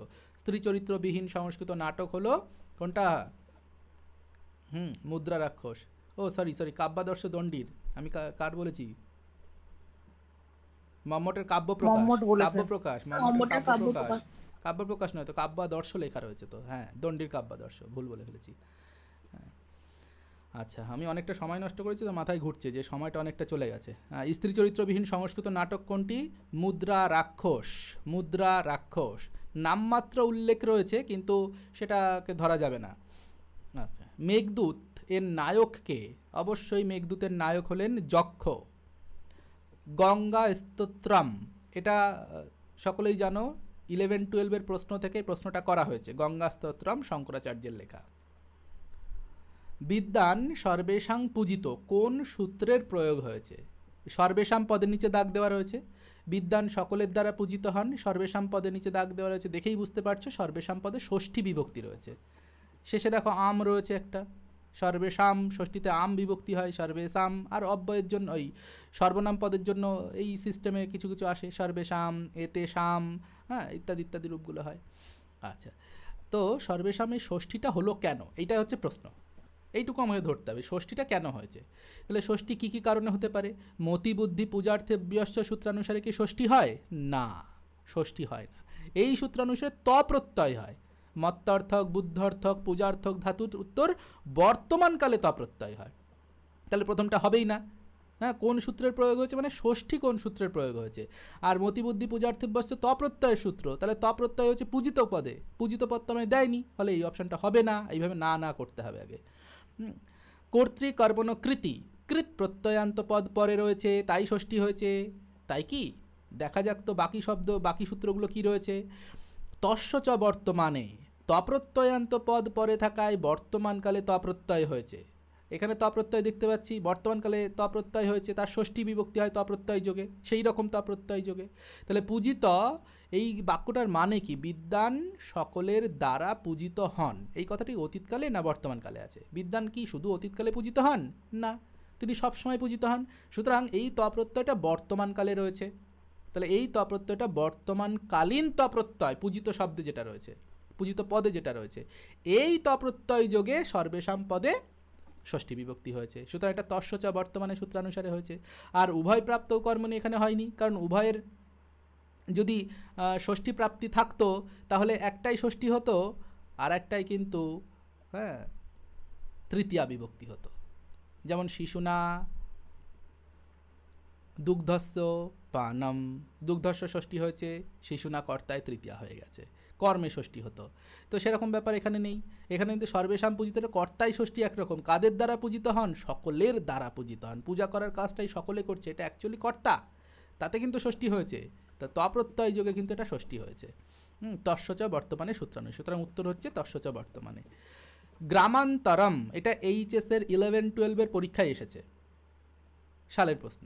আজকে আমি বললাম যে অনেকে যাদের মোটামুটি সিলেবাস কভার হয়ে গেছে তারা পারলে 11-12 বই যদি থাকে একটু সালের প্রশ্ন কয়েকটা দেখে নিতে পারো গ্রামারের জন্য, না থাকলে অসুবিধা নেই, তোমাদের সিলেবাসের মধ্যে কোন জায়গাটা দেখবো স্যার? বইটা তো আছে, সেই আজ যেটা পড়েছিলাম আগে সেই বইটা আছে। ঠিক আছে, কয়েকটা সালের প্রশ্ন একটু দেখে নাও কেমন ধরনের প্রশ্ন আসে, ঠিক আছে, না দেখলেও আপনি চলবে। কি একটু পাঠাতে পারবেন? আমার কাছে নেই, আমি 11-12 পড়াই না কোনোদিন, আমার কাছে নেই। তাহলে পাবোটা কোথায়? একটু দেখার ইচ্ছে তো ছিল। সেটা তো আমি বলতে পারবো না কোথায় পাবে, গ্রুপে যদি কারোর কাছে থাকে কেউ দেবে। Sir new syllabus new syllabus না, নিউ সিলেবাস না, পুরনো সিলেবাস। যে সিলেবাসে আমরা যেটা পড়েছিলাম না, যে সিলেবাসে গত 3-4 বছরে পরীক্ষা হয়েছে, যে সিলেবাসে 2016 থেকে 2023-24 পর্যন্ত পরীক্ষা হয়েছে, যে সিলেবাসে 11-12 শিক্ষকরা পড়িয়েছেন সেই সিলেবাস। আমার কথা যুক্তি বুঝতে পেরেছো কেন বললাম? যেটা তার পড়িয়েছেন সেই সিলেবাসের প্রশ্ন, ওই টাইম পিরিয়ডের প্রশ্ন যদি পাও একটু দেখে নিতে পারো, বা বন্ধুবান্ধব কারো যদি থাকে কেউ গ্রুপে পিডিএফ করে শেয়ার করে দিতে পারো, অনেকেই 11-12 টিউশন পড়াও, দিতে পারো। তো গ্রামান্তরম সকলেই জানো, হ্যাঁ, অন্য গ্রাম, এইভাবে সমাসটা ব্যাস বাক্য হচ্ছে, এটা সবসময় আমরা নিত্য সমাসের মধ্যে রাখবো। সর্বজনেভ্য হিতম, এটা কি হবে? সর্বজনেভ্য হিতম সর্বজনীনম। সর্ব সিলেবাস চেঞ্জ হয়েছে, হ্যাঁ সিলেবাস চেঞ্জ হয়েছে, এখনকার চেঞ্জ দেখার দরকার নেই। সর্বজনীনম হিতম দিয়েছে। এটাতে কি কোশ্চেন গুলো দেয়া আছে বইটায়? না, কোশ্চেন গুলো কোথায় পাবো? আমি জানি না কোশ্চেন কোথায় পাবে, আমি 11-12 পড়াই না, আমার কাছে 11-12 এর প্রশ্নপত্র নেই। আমি কি বললাম, গ্রুপে যদি কেউ থাকে তাহলে সে দিয়ে দেবে, একই কথা রিপিট করে সময় নষ্ট করে লাভ আছে? সর্বজনেভ্য হিতম সর্বজনীনম, হ্যাঁ বইয়ের শেষে, হ্যাঁ বইয়ের শেষে 11-12 বইয়ের শেষে থাকতে পারে, একটু দেখে নেবে, একটু চেষ্টা করো, কারোর না কারোর কাছে ঠিক পেয়ে যাবে। এবং দেখতেই হবে, আমি এই বাধ্যবাধকতা তো রাখিনি, আমি বলেছি না দেখলেও চলবে, দেখলে ভালো, দেখতে পারলে ভালো, তোমাদের সিলেবাসের মধ্যেই আছে। আচ্ছা, সর্বজনেভ্য হিতম যদি এরকম বলা হয় তাহলে আমরা কি করলাম? সর্বজনীনম করলাম, এখানে খ প্রত্যয় হয়েছে, সর্বজনাৎ ঠং খশ্চ ঠই খশ্চ সর্বজনীন। তাহলে আমরা সবসময় সার্বজনীন সার্বজনীন কথাটা শুনে এসেছি না দুর্গাপুজোর সময়, আমাদের সেই সব মাথায় রাখলে হবে না, গ্রামারের কথা মাথায় রাখতে খ প্রত্যয় করে সর্বজনীন হবে। আর এখানে হিতম কথাটা রয়েছে ক্লিবলিঙ্গে, তাই সর্বজনীনম করব। এখানে যদি হিতঃ থাকতো তাহলে সর্বজনীনঃ করতাম, এইভাবে ভাববো। আবার সর্বজনেভ্য হিতম সার্বজনিক কি হয়? হ্যাঁ সার্বজনিক হয়। তাহলে সার্বজনিক কথাটা উত্তর কেন নেওয়া হয়নি? কেন? দেখো সার্বজনিক পুংলিঙ্গে রয়েছে আর হিতম ক্লিবলিঙ্গে রয়েছে, তাহলে হিতম যেহেতু ক্লিবলিঙ্গে করেছে তাই আমি এটা নিতে পারলাম না। এখানে যদি সার্বজনিক কম বলতো তাহলে কিন্তু এই উত্তরটা আবার হতো। এইখানে সার্বজনিক কম বলেনি, এখানে হিতম বলেছে, তাহলে হিতম বলে এটা যদি ক্লিবলিঙ্গে থাকে নিচে সবকটা ক্লিবলিঙ্গে থাকতে হতো। সেই হিসাবে দেখো প্রথম অপশান আর শেষ অপশানটাই একমাত্র হয়, তাই না? এইভাবে ভাবতে হবে। হ্যাঁ, আর এটা দেখো সার্বজনিক না বলে সর্বজনিকম বলেছে, সুতরাং এটা উত্তর হবে না। সর্বজনিকম ঠই প্রত্যয় করলে আদি বৃদ্ধি ঘটবে, আদি বৃদ্ধি ঘটেনি। আর এটা সার্বজনীন দেখো পুংলিঙ্গে করেছে কিন্তু আমাকে প্রশ্নে আছে ক্লিবলিঙ্গে। এইরকম ছোট ছোট জিনিস তোমাকে কিন্তু চোখের সামনেই দেখা যায়, এইগুলো ভাবার জন্য অনেক বুদ্ধির প্রয়োজন হয় না। নেক্সট, আচ্ছা তাহলে এটার উত্তর হচ্ছে প্রথমটা। নেক্সট, রাজনযুক্ত ইপ, রাজনযুক্ত ইপ এটা হবে রাজ্ঞী, রাজনযুক্ত ইপ হবে রাজ্ঞী। আচ্ছা, গুরুযুক্ত ইয়সুন পরিণত রূপ লিখুন। আচ্ছা, এই প্রশ্নটা ছিল পরিণত রূপ লিখতে বললে কি করব আমি। টুম্পা প্রশ্ন করেছিল, আমি বলেছিলাম তোমার উত্তর দেব, অবশ্যই দেব। তাহলে গুরুযুক্ত ইয়সুন কি হবে? শুধু যেটুকু দিয়েছে সেইটুকুর উত্তর করবে। যেটুকু দিয়েছে তোমায়, তার সাথে হয়তো অপশানটাও দেখে নেবে কি চেয়েছে তোমার কাছে। অনেক সময় প্রশ্নকর্তা প্রশ্নে ভুল করেন, ভুল থাকে, সুতরাং তোমায় অপশান দেখে বুঝতে হবে যে সে কি চাইছে বা চাইছেন। গুরুযুক্ত ইয়সুন, আমরা জানি ইয়সুন প্রত্যয় কি থাকে? ইয়স থাকে, রস্যু আর নয় হসন্ত চলে, ইয়স থাকে। তাহলে ইয়স থাকলে কি হতে পারে? গুরুটা গড় হলো, গুরুটা গড় হয়েছে, তার সঙ্গে ইয়স করো, হবে গরিয়স। ইয়সুনে ইয়স থাকে, হলো গরিয়স। তারপরে কি তোমায় বলেছে পুংলিঙ্গ প্রথমার এক বচন, ক্লিবলিঙ্গ প্রথমার এক বচন, স্ত্রীলিঙ্গ প্রথমার এক বচন? কিচ্ছু বলেনি। যেটুকু দিয়েছে তুমি সেইটুকুর উত্তর করবে। গুরুযুক্ত ইয়সুন গরিয়স। অনেকে গরিয়ান করেছো, কেন? এই এক্সট্রা গরিয়ান, লঘু লঘিয়স থেকে লঘিয়ান, পুংলিঙ্গ প্রথমার এক বছর তুমি কোথায় পেলে? পুংলিঙ্গ কথাটা কোথায় পেলে? স্ত্রীলিঙ্গ তো করতে পারতে, গরিয়সীও করতে পারতে, কেন গরিয়সী করনি? তুমি পুংলিঙ্গ কেন নিয়েছো? পছন্দ হয় পুংলিঙ্গ তাই? এক বচন পছন্দ হয় তাই? তো এটা কখন করব? যখন ওই পদ গঠন করুন এরকম কোশ্চেন থাকবে তখন করব। প্রশ্ন এবং অপশান দেখো, এখানে প্রশ্নে কি রয়েছে, এক এক জায়গায় প্রশ্ন এক এক রকম প্রশ্ন দেখে বুঝতে হবে। এখানে কি রয়েছে? গুরু প্লাস ইয়সুন বলেছে, আর কিছু কি দিয়েছে? দেয়নি, তাহলে আর কিছু দেবো না। এবার এখানে যদি বলে পদ গঠন করুন, যদি এখানে লেখা থাকে পদ গঠন করুন এবং অপশানে সবকটাই পদ রয়েছে, তখন আমাকে পদগুলোকেই কারেক্ট করতে হবে। সেই পদগুলো ভুলভাল বানান দিতে পারে, তখন আমি পদ কারেক্ট করব। আবার যদি বলে অয়ম অনয় অতিশয়ন গুরু, অয়ম অনয় অতিশয়ন গুরু, এক কথায় প্রকাশ করো, বলে দেয়নি পদ গঠন করো না শব্দ গঠন করো, তখন কি করবে? অবশ্যই পদ গঠন করবে। তখন বাক্যটাই তো পদ, পদ সমষ্টি, বাক্যেই বলে দিয়েছে অয়ম, এইটি পুংলিঙ্গেই বলেই দিয়েছে, তাহলে তুমি পুংলিঙ্গ কেন করবে না? তখন তোমাকে পুংলিঙ্গে করতেই হবে। যদি ইয়ম বলে দেয় তখন আবার তোমাকে স্ত্রীলিঙ্গেই করতে হবে। আর যদি যদি বুৎপত্তি বলে বা পরিণত রূপ বলে তাহলে এভাবে করব। তুমি উল্টো কথা বলছো বারবার। বুৎপত্তি আর পরিণত রূপ দুটো আলাদা জিনিস, ঠিক বিপরীত জিনিস। এটা বুৎপত্তি মানে গরিয়স দিয়ে দেবে, ভাঙতে হবে, আর পরিণত রূপ মানে হচ্ছে গড়তে হবে, দুটোকে জুড়তে হবে। আচ্ছা, পরিণত রূপ বলুক, পরিনিষ্ঠিত রূপ বলুক, এটার মানে হচ্ছে যতটুকু দিয়েছে ততটুকু করব। তোমাকে বাড়ি থেকে বাবা 100 টাকা দিয়েছে, দিয়ে বলে যা খাসির মাংস নিয়ে আয় 1 কিলো, প্রতিবাদ করবে না?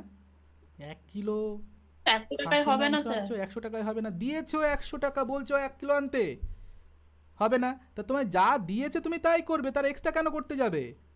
তো ঠিক আছে 100 টাকারই নিয়ে আসবো, যতটা হয় ততটা খাবে, 2 পিস হবে 2 পিস খাবে। তো যা দিয়েছে, যতটুকু দিয়েছে তুমি ততটুকু করবে। গরিয়স শব্দে ইপ প্রত্যয় করলে হবে গরিয়সী, নদী শব্দের মতো করতে হবে। আচ্ছা, তাহলে এটা গুরু যুক্ত ইয়সুন হলো গরিয়স। নেক্সট, হরিবংশের অধ্যায় সংখ্যা কত? মহাভারতের খিল পর্ব হরিবংশ 318। লাস্টে প্রশ্ন নেব তো, একটু খাতায় লিখে রাখো, একটু ধৈর্য রাখো। 1-1.5 ঘন্টা ধৈর্য না থাকলে কি করে হবে? মা নিষাদ প্রতিষ্ঠাং তমগম শাশ্বতী সমা যৎক্রঞ্চ মিথুনাদেকম অবধি কাম মোহিতম, বাকি একটা শ্লোক ছিল, আদি শ্লোক রূপে প্রসিদ্ধ, সকলেই জানো।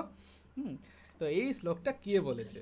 হ্যাঁ, এই শ্লোকটা কে বলেছে? সবাই ঠিক করেছে শ্লোকটা কে বলেছে। 2-1 ভুল করেছো, ভুলবশত হয়তো করেছো। শ্লোকটির বক্তা হলেন বাল্মীকি, ব্রহ্মা কিন্তু বলেননি, এটা বাল্মীকিরই উক্তি।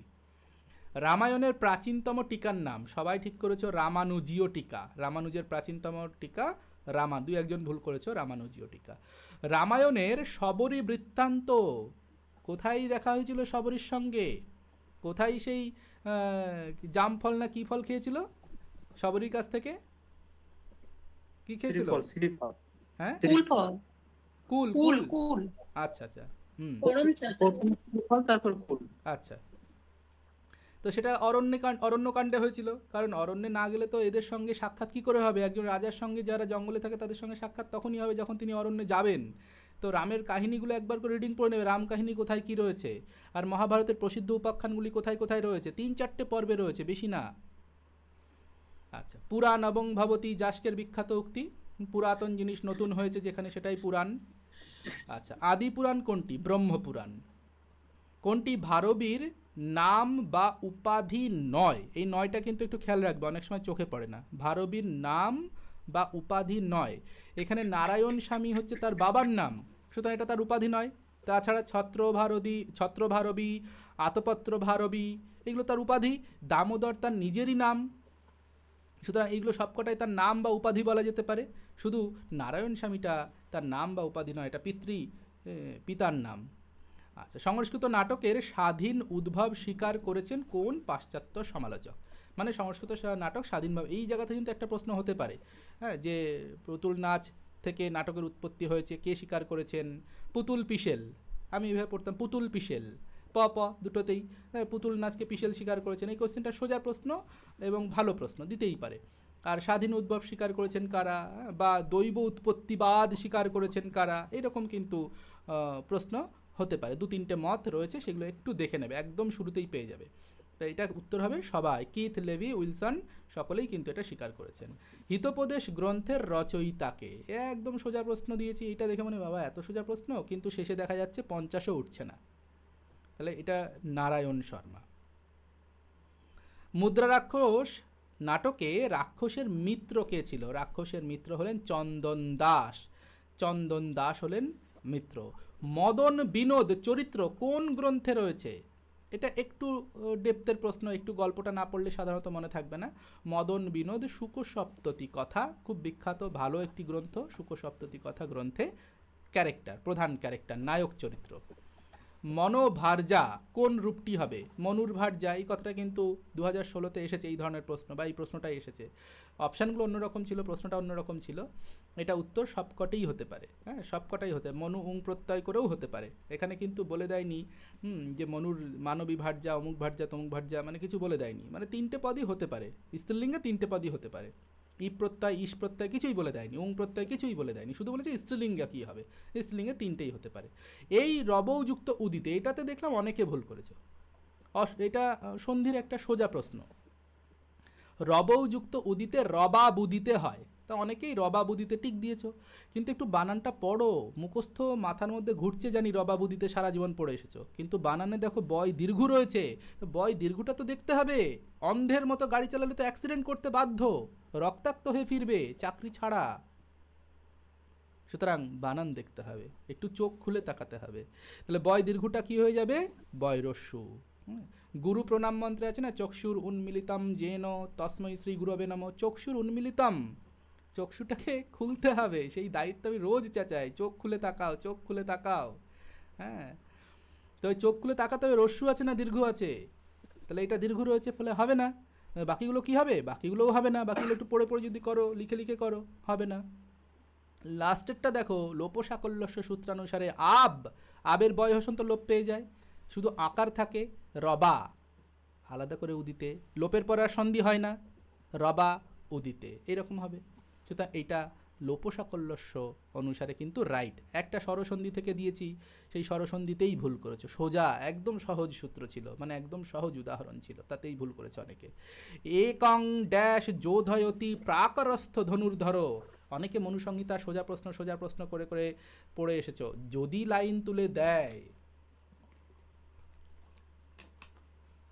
এবং সোজা লাইন তুলে দেয়, মানে সহজ লাইনের কথা বলছি, এই লাইনটা পড়লেই কিন্তু অনেকে বুঝতে পারছো মানে কি। একজন যোধয়তি যুদ্ধ করছে বা করতে পারে, প্রাকারস্থ, প্রাকার মানে পাঁচিল, প্রাকারে অবস্থান করছে যে, ধনুর্ধর ধনুক ধরে আছে যে, এরকম একদম সহজভাবে একটা বাচ্চার মতো যদি বাংলা মানে করো, একজন কতজনের সঙ্গে যুদ্ধ করতে পারে? শতম, আর শতম সহস্রম, তো এইরকম একটি লাইন রয়েছে। তো একজন কতজনের সঙ্গে যুদ্ধ করতে পারে? 100 জনের সঙ্গে যুদ্ধ করতে পারে। একটু এই জন্য আমার নোটে কিন্তু আমি লাইনগুলো রেখেছি, বাই চান্স যদি এখান থেকে প্রশ্ন করে লাইন তুলে যেতে পারা যায়, কোনো অপশান কিন্তু ছাড়া যাবে না। অর্থশাস্ত্রের প্রথম প্রকাশককে, প্রশ্নটা খুব ভালো প্রশ্ন, হ্যাঁ, প্রশ্নটা খুব ভালো প্রশ্ন। অর্থশাস্ত্রের প্রথম প্রকাশককে? অনেকেই টি গণপতি শাস্ত্রী করবে, অনেকেই করবে, কিন্তু এটা টি গণপতি শাস্ত্রী নয়, এটা কিন্তু শ্যাম শাস্ত্রী মহাশয়। হ্যাঁ, এটা খুব ভালো প্রশ্ন, এটা কিন্তু একটু মাথায় রাখবে। যদি ভালো প্রশ্নকর্তা করতে চায় তাহলে এই ধরনের প্রশ্ন কিন্তু দেওয়া যায়। এটা মানে এটাই দেবে বলছি না, এই ধরনের প্রশ্ন দেওয়া যায়। নেক্সট, কুম্ভকার কোন সমাস হয়েছে? একদম সারা জীবন শুনে এসেছো শব্দটা, অনেকেই কিন্তু বহুব্রীহি সমাস দিয়েছ, কিন্তু এটা বহুব্রীহি সমাস নয়, এটা উপপদ তৎপুরুষ সমাস। ভালো করে দেখে রাখো চেহারাটা, কুম্ভকার কিন্তু অবশ্যই উপপদ তৎপুরুষ সমাস। সমাসের ক্ষেত্রে কোনটি অধিক প্রাধান্য পায়? অনেকেই বলছো পদ, পদটা প্রাধান্য পাওয়ার বিষয় নয়। সমাস চেষ্টা করে, পদ গঠন করার চেষ্টা করে, পদ গঠনের নিয়ম বলে দেয় যে পদকে তুমি কিভাবে গঠন করবে, তার জন্য রুলস অ্যান্ড রেগুলেশন কি কি আছে, ডুজ অ্যান্ড ডোন্টস কি কি রয়েছে, মানে কি করবে কি করবে না সেটা রয়েছে। তাহলে পদবিধি বলছে, তাহলে পদ প্রাধান্য পায় না? না, পদ প্রাধান্য পায় না, কারণ তোমার সামনে তো পদ থাকবে না, তোমার সামনে কিছু শব্দ থাকবে, তাদের কিছু অর্থ থাকবে, কিছু পদও থাকবে, কিন্তু সেখানে তোমার বিচার্যটা কি? সবার আগে বিচার্য হচ্ছে অর্থ, সব থেকে। এগুলো বিচার্য নয় বলছি না, কিন্তু অধিক প্রাধান্য কথাটা রয়েছে। কিন্তু শব্দ কি থাকবে না, প্রাধান্য পাবে না? হ্যাঁ, শব্দ থাকবে, কে আগে বসবে কে পরে বসবে, অত প্রাতিপদিক হয়ে যাবে, শব্দ হয়ে যাবে, পরে আবার বিভক্তি আসবে, আবার পদ হবে, সুতরাং শব্দের ব্যাপার তো থাকবে। হ্যাঁ, বর্ণ প্রাধান্য পাবে না? হ্যাঁ, অনেক জায়গায় তো শুধু যেগুলো সমাসান্ত বিধান, বিভিন্ন আগম ঘটছে, সেখানে তো একটা অ আগম ঘটছে, কখনো টচ থাকছে, অ থাকছে, বিভিন্ন বর্ণ রয়েছে, এই বর্ণ পাচ্ছে, বর্ণের গুরুত্ব রয়েছে। সব থেকে বেশি হচ্ছে অর্থ। সূত্রগুলোতেই তো বলা আছে অর্থ প্রধান। হ্যাঁ, সূত্রগুলোইতেই তো অর্থ প্রধান বলা আছে। তাও ভুল করেছে, পদার্থ প্রধান, তাও ভুল করেছে বলেই আমাকে বলতে হচ্ছে, না হলে আমার বলার দরকার ছিল না। পূর্ব পদার্থ প্রধান বলেই দিয়েছে, উত্তর পদার্থ প্রধান বলেই দিয়েছে, তাও ভুল করেছো। এবার তুমি বলো তাহলে আমি কেন বলবো না? হ্যাঁ, ওই যে সমর্থ পদবিধি ভেবে প্রশ্ন পড়তে হবে। তোমাকে কি জিজ্ঞাসা করেছে সমাস কি গঠন করে, সমাস বলতে কি বোঝায়? বলেনি। সমাসের টার্গেট তো পদ ঠিকই, কিন্তু সেই টার্গেটে যাওয়ার পথে কাকে কাকে বিচার করতে করতে এগোতে হবে, তাদের মধ্যে সব থেকে কি বেশি গুরুত্বপূর্ণ? অর্থ। টার্গেট হচ্ছে পদ, আমাকে একটা নতুন পদ বানাতে হবে, তা আমাকে অর্থকে বেশি গুরুত্ব। এই জন্য প্রত্যেকটা দেখবে ডেফিনেশনে কি রয়েছে, পূর্ব পদার্থ প্রধান, সেই কথাটা এখানে বাংলাতে দেওয়া রয়েছে। ওইটা দিলে সবাই ধরে ফেলতো, পূর্ব পদার্থ প্রধান ও ড্যাশ সমাস, সবাই বলে দিত হ্যাঁ অব্যয়ভাব সমাস হবে, উত্তর পদার্থ প্রধান ইত্যাদি সমাস হবে, তৎপুরুষ সমাস, সবাই বলে দিত। সেই কথাটারই বাংলা এখানে দেওয়া রয়েছে। তো বাংলাতে ভুল করছো, সংস্কৃত তো ঠিক করছো। অর্থ ছাড়া সমাস সম্ভব নয়, ঠিক কথা। সুতরাং অর্থই সমাসের সর্বাধিক গুরুত্বপূর্ণ বিষয়, সর্বাধিক গুরুত্বপূর্ণ, বাকিগুলোও লাগে, এটা সর্বাধিক। আচ্ছা, গমযুক্ত কিপ জগৎ, গমযুক্ত কিপ প্রত্যয় জগৎ, জাস্ট মুখস্থ রাখো এটা। আচ্ছা, অধিশীলপ পরিণত রূপ লেখো। এখানে দেখো পরিণত রূপ লিখেছে, অধিশী যেটুকু বলেছে সেটুকু করবো, এখানে এক্সট্রা জোগাড় করারও কিছু নেই, এক্সট্রা জোড়ারও কিছু নেই। অধিশীলপ কি হবে? অধিসজ্জ, অধৈরসী তালব্যস অন্তস্থ জয় জফালা, অধিসজ্জ। হরে সদৃশ, হরির সদৃশ, সদৃশ অর্থে সহ, সহজ জায়গায় স আদেশ হয়, সহরি, সমস্ত পদ হবে সহরি, এটা অব্যয়ীভাব সমাস, এবং সহরিতে বিসর্গ থাকবে না। কিন্তু স্যার স্যার সেখানে হয়েছে শহরী, কোথায়? কিন্তু এখানে আছে দেখুন, আমি এটা ভাবে করতে পারিনি। আমি তো শহরী বিসর্গ করেছি, সদাতে বিসর্গ দেখতে। একজন নীলাঞ্জন আগে বলো না, আগে যে বলছে আমি নামটা দেখতে পাইনি সে বলো। আমি প্রতিমা বলছি স্যার। হরে সদৃশম, সেখানে আছে, এখানে বিসর্গ হবে না, কিন্তু কোশ্চেনে আছে দেখুন দুটো বিসর্গ, সেই জন্য আমি তোমার যুক্তিটাই ভুল, ঠিক আছে? ওই রকম ভাবে সমাজ বিচার করা হয় না। অব্যয়ীভাব সমাস স্যার, কোনো কিছু হবে না, এটা অর্থ ধরে করতে হয়। অব্যয়ীভাব সমাসে সাদৃশ্য অর্থ ধরে করতে হয়, সাদৃশ্য অর্থে অব্যয়ীভাব সমাস হয়। হ্যাঁ, সাদৃশ্য অর্থ ধরে অব্যয়ীভাব সমাস করলে কিন্তু অব্যয়ীভাব সমাস করা যাবে। এবং ওই সদৃশ্যতে বিসর্গ থাকলেই যে বিসর্গ করতে হবে, এটা অব্যয়ীভাবে খাটে না। এই নিয়ম অব্যয়ীভাবে কোনো রকমভাবেই খাটবে না, ঠিক আছে? তাহলে এটা কি হবে? হরে সদৃশ সহরি, দন্তস্ব হ রয় সহহরি হয়, সেখানে সহজ জায়গাতে স আসে। আর হরি শব্দ রয়েছে, এটা অব্যয়, অব্যয় থাকার কারণে এটার পরের যে সুবিভক্তি সেটা লোপ পায়, ফলে কিছুই আর যুক্ত হয় না। এই নিয়মটা তুমি অন্য জায়গায় অ্যাপ্লাই করতে পারো না। সদৃশ তাহলে কোশ্চেনে হরে সদৃশম এরকম থাকবে না? দুটোই হতে পারে। আচ্ছা আচ্ছা, ওটা কোনো ব্যাপার না। এক কথায় প্রকাশ করুন, শ্রোতুম ইচ্ছসি। অনেকেই প্রথমটাই শুশ্রূষতে দিয়ে দিয়েছে, কিন্তু এখানে কি রয়েছে? শ্রোতুম ইচ্ছসি, দন্তস্বয় রস্যি রয়েছে, মানে মধ্যম পুরুষ এক বচনে রয়েছে। মধ্যম পুরুষ এক বচন, তাহলে মধ্যম পুরুষ এক বচন যদি থাকে, আমি প্রশ্নটাকে ভালো করে পড়বো। এই জন্যই বলেছি প্রশ্নটাকে বারবার পড়তে বলেছি। বারবার মানে অন্তত 2-3 বার, বারবার মানে একটাই 10 বার পড়লাম তা নয়, 2-3 বার পড়। শ্রোতুম ইচ্ছসি, পেন দিয়ে দাগাও, শ্রোতুম ইচ্ছসি, সি রয়েছে, ওই আমি ভুল করেছি। রঞ্জিত ভালো ছেলে, তাও ভুল করে ফেলেছে। হ্যাঁ, সবাই ভালো, তো রঞ্জিত বলছে ইচ্ছসি, আমি ভুল করে ফেলেছি। মধ্যম পুরুষ রয়েছে, এটাকে খেয়াল করনি হয়তো। এবার যদি এটাকে তুমি খেয়াল করতে, সি দন্তস্বয় রস্যি রয়েছে, তাহলে তুমি শুধু এই দন্তস্বগুলো খুঁজতে যে কোথায় দন্তস্ব রয়েছে, প্রথমটাকে সবার আগে বাদ দিতে, সেটাকেই কিন্তু সবাই আগে টিক দিয়েছে। তাহলে এইটাকে কিন্তু হ্যাঁ অবশ্যই, হ্যাঁ যারা ঠিক করেছে খুব ভালো কথা। তাহলে শ্রোতুম ইচ্ছসি দন্তস্ব। এবার শ্রু ধাতু আমরা জানি সন প্রত্যয় হলে এখানে ইচ্ছসিতে পরস্মৈপদী থাকলেও কিন্তু পরস্মৈপদী হবে না, কারণ জ্ঞা শ্রু স্মৃ দৃশ এই কটা কিন্তু আত্মনেপদী হয়ে যায় সন প্রত্যয় করার পরে। এবং তাহলে আত্মনেপদী খুঁজতে হবে। আত্মনেপদী দেখো মাঝখানেরটা 2 আর 3 রয়েছে, এই দুটোর মধ্যে বানান খেয়াল করো। একটা তাহলে শুশ্রু শশে তালব্যশয় রফলা রস্যু হয়ে গেছে, আমরা কি জানি মাঝখানেরটা এটা তালব্যশয় রফলা দীর্ঘ থাকে। এই ছোট ছোট বানানগুলো স্যার এই ভুলটা আমি করেছি। আমি ওটা মানে মধ্যম পুরুষ আইডেন্টিফাই করেছি, দিয়ে ওই হ্রস্ব দীর্ঘতে ভুল করে দিয়েছি। হ্যাঁ, এবার দেখো এইটা করার কারণ কি? এটার কারণ হচ্ছে দেখবে গুগল 2 স্টেপ ভেরিফিকেশন করে অনেক সময়, ইমেলে বিভিন্ন জায়গায় 2 স্টেপ ভেরিফিকেশান। হ্যাঁ, একবার করলে হবে না, দুবার করে, একবার মেলে আইডি ওটিপি যাবে, ফোনে ওটিপি যাবে, ইত্যাদি ব্যাপার স্যাপার রয়েছে। তো এখানেও তোমাকে ফাঁদে ফেলার জন্য 2 স্টেপ ভেরিফিকেশান দরকার। মানে প্রথমে তুমি আইডেন্টিফাই করলে সি দন্তস্বয় রস্যি রয়েছে।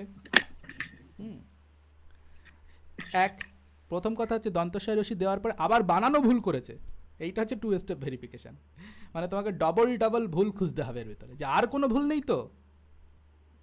ঠিক আছে, আমাদের কাজ হচ্ছে ভুল ধরা। এখন এটা তো মুখস্থ। অস ধাতুর লং লকার মধ্যম পুরুষ এক বচন, মধ্যম পুরুষের এক বচন হচ্ছে আ দন্তস্বয় দীর্ঘী বিসর্গ, দ তামন স তম ত। তাহলে স যদি হয় দন্তস্বয় বিসর্গ আনসার আছে তো স্যার? হ্যাঁ, অ্যানসারে ওটা নেই, অ্যানসারে 80 সহ আছে। তাই আছে? আমি তো এটা করেছিলাম, ভুল হয়েছে। ওটাই আছে, ওটাই আছে। এটাই হবে, এটাই হবে, 80টাই ঠিক, এটাই ঠিক। তুমি আমাকে এটাই কি অ্যানসার আছে? হ্যাঁ, এটাই অ্যানসার আছে, এটাই অ্যানসার আছে, এটাই অ্যানসার দেখিয়েছে। আর যেগুলোতে কিছু কিছুতে দেখবে তুমি অ্যানসার করার পরে কমেন্ট একটা ফিডব্যাক পেয়ে গেছো যে সেটা সঠিক উত্তর কি পেয়েছো।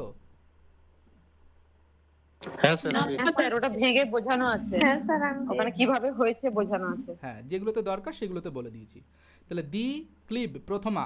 এবার দেখো তুমি বলছো প্রথমা বললো, বচন তো বলেনি, এক বচন করবো না দ্বিবচন করবো না বহু বচন করবো, এই মাথা খারাপ হয়ে যাবে যে এক বচন না দ্বিবচন কি করে বুঝবো। শব্দটা কি? শব্দটা তো দ্বি শব্দ। দ্বি শব্দ কি করে এক বচনে হবে? দুটো ছেলে, দুই কখনো এক বচন হতে পারে না, দুই কখনো বহু বচন হতে পারে। সুতরাং বচন বলার দরকার নেই, দ্বি মানেই হচ্ছে ওটা দ্বিবচন। শুধু লিঙ্গটা দেখতে হবে, কোন লিঙ্গ আর কোন বিভক্তি। লিঙ্গ বিভক্তি দেখলেই কিন্তু বচনের ক্ষেত্রে হয়ে যাচ্ছে, দ্বি শব্দের ক্ষেত্রে। ক্লিবলিঙ্গের প্রথমে এক বচন ফল শব্দের মতো করে, ফলম ফলে ফলানি, দ্বিবচন দেখো ফলে দে, এইভাবে মনে রাখো, তাহলে আর গোলাবে না।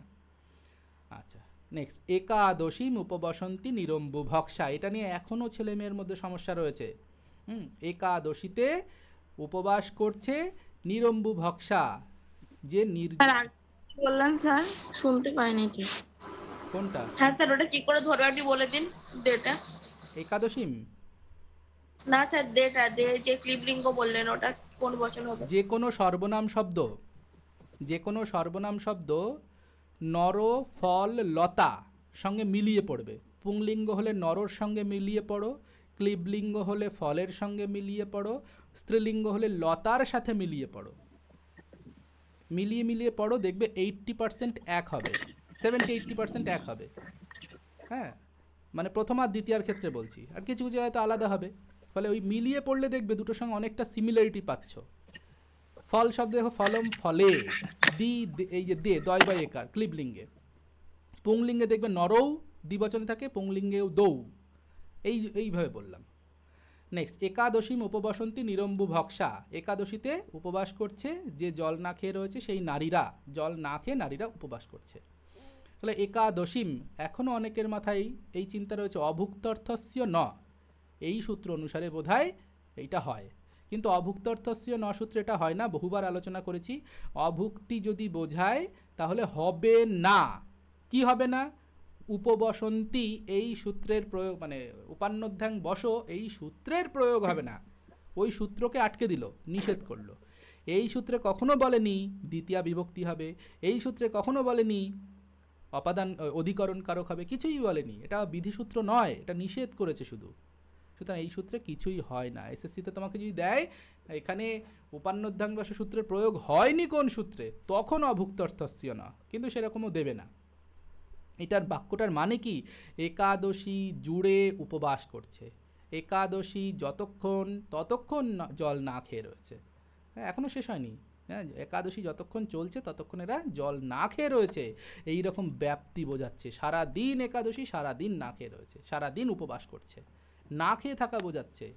না খেয়ে থাকা বোঝাচ্ছের জন্য অভুক্তর্থস্য ন করতে তা নয়, না খেয়ে থাকা বোঝাচ্ছে বলে অভুক্তর্থস্য ন সূত্র অনুসারে উপান্নধ্যাং বস সূত্রের নিষেধ হয়েছে।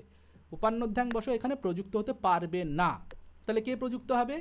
তখন বলছে ব্যাপ্তি অর্থে দ্বিতীয়া কালাধ্বনর অত্যন্ত সংযোগে সূত্রা অনুসারে, অত্যন্ত সংযোগ বা ব্যাপ্তি বুঝিয়েছে, যতক্ষণ ততক্ষণ বুঝিয়েছে, তাই এখানে দ্বিতীয়া হয়েছে, এই সূত্রে এখানে দ্বিতীয়া হবে।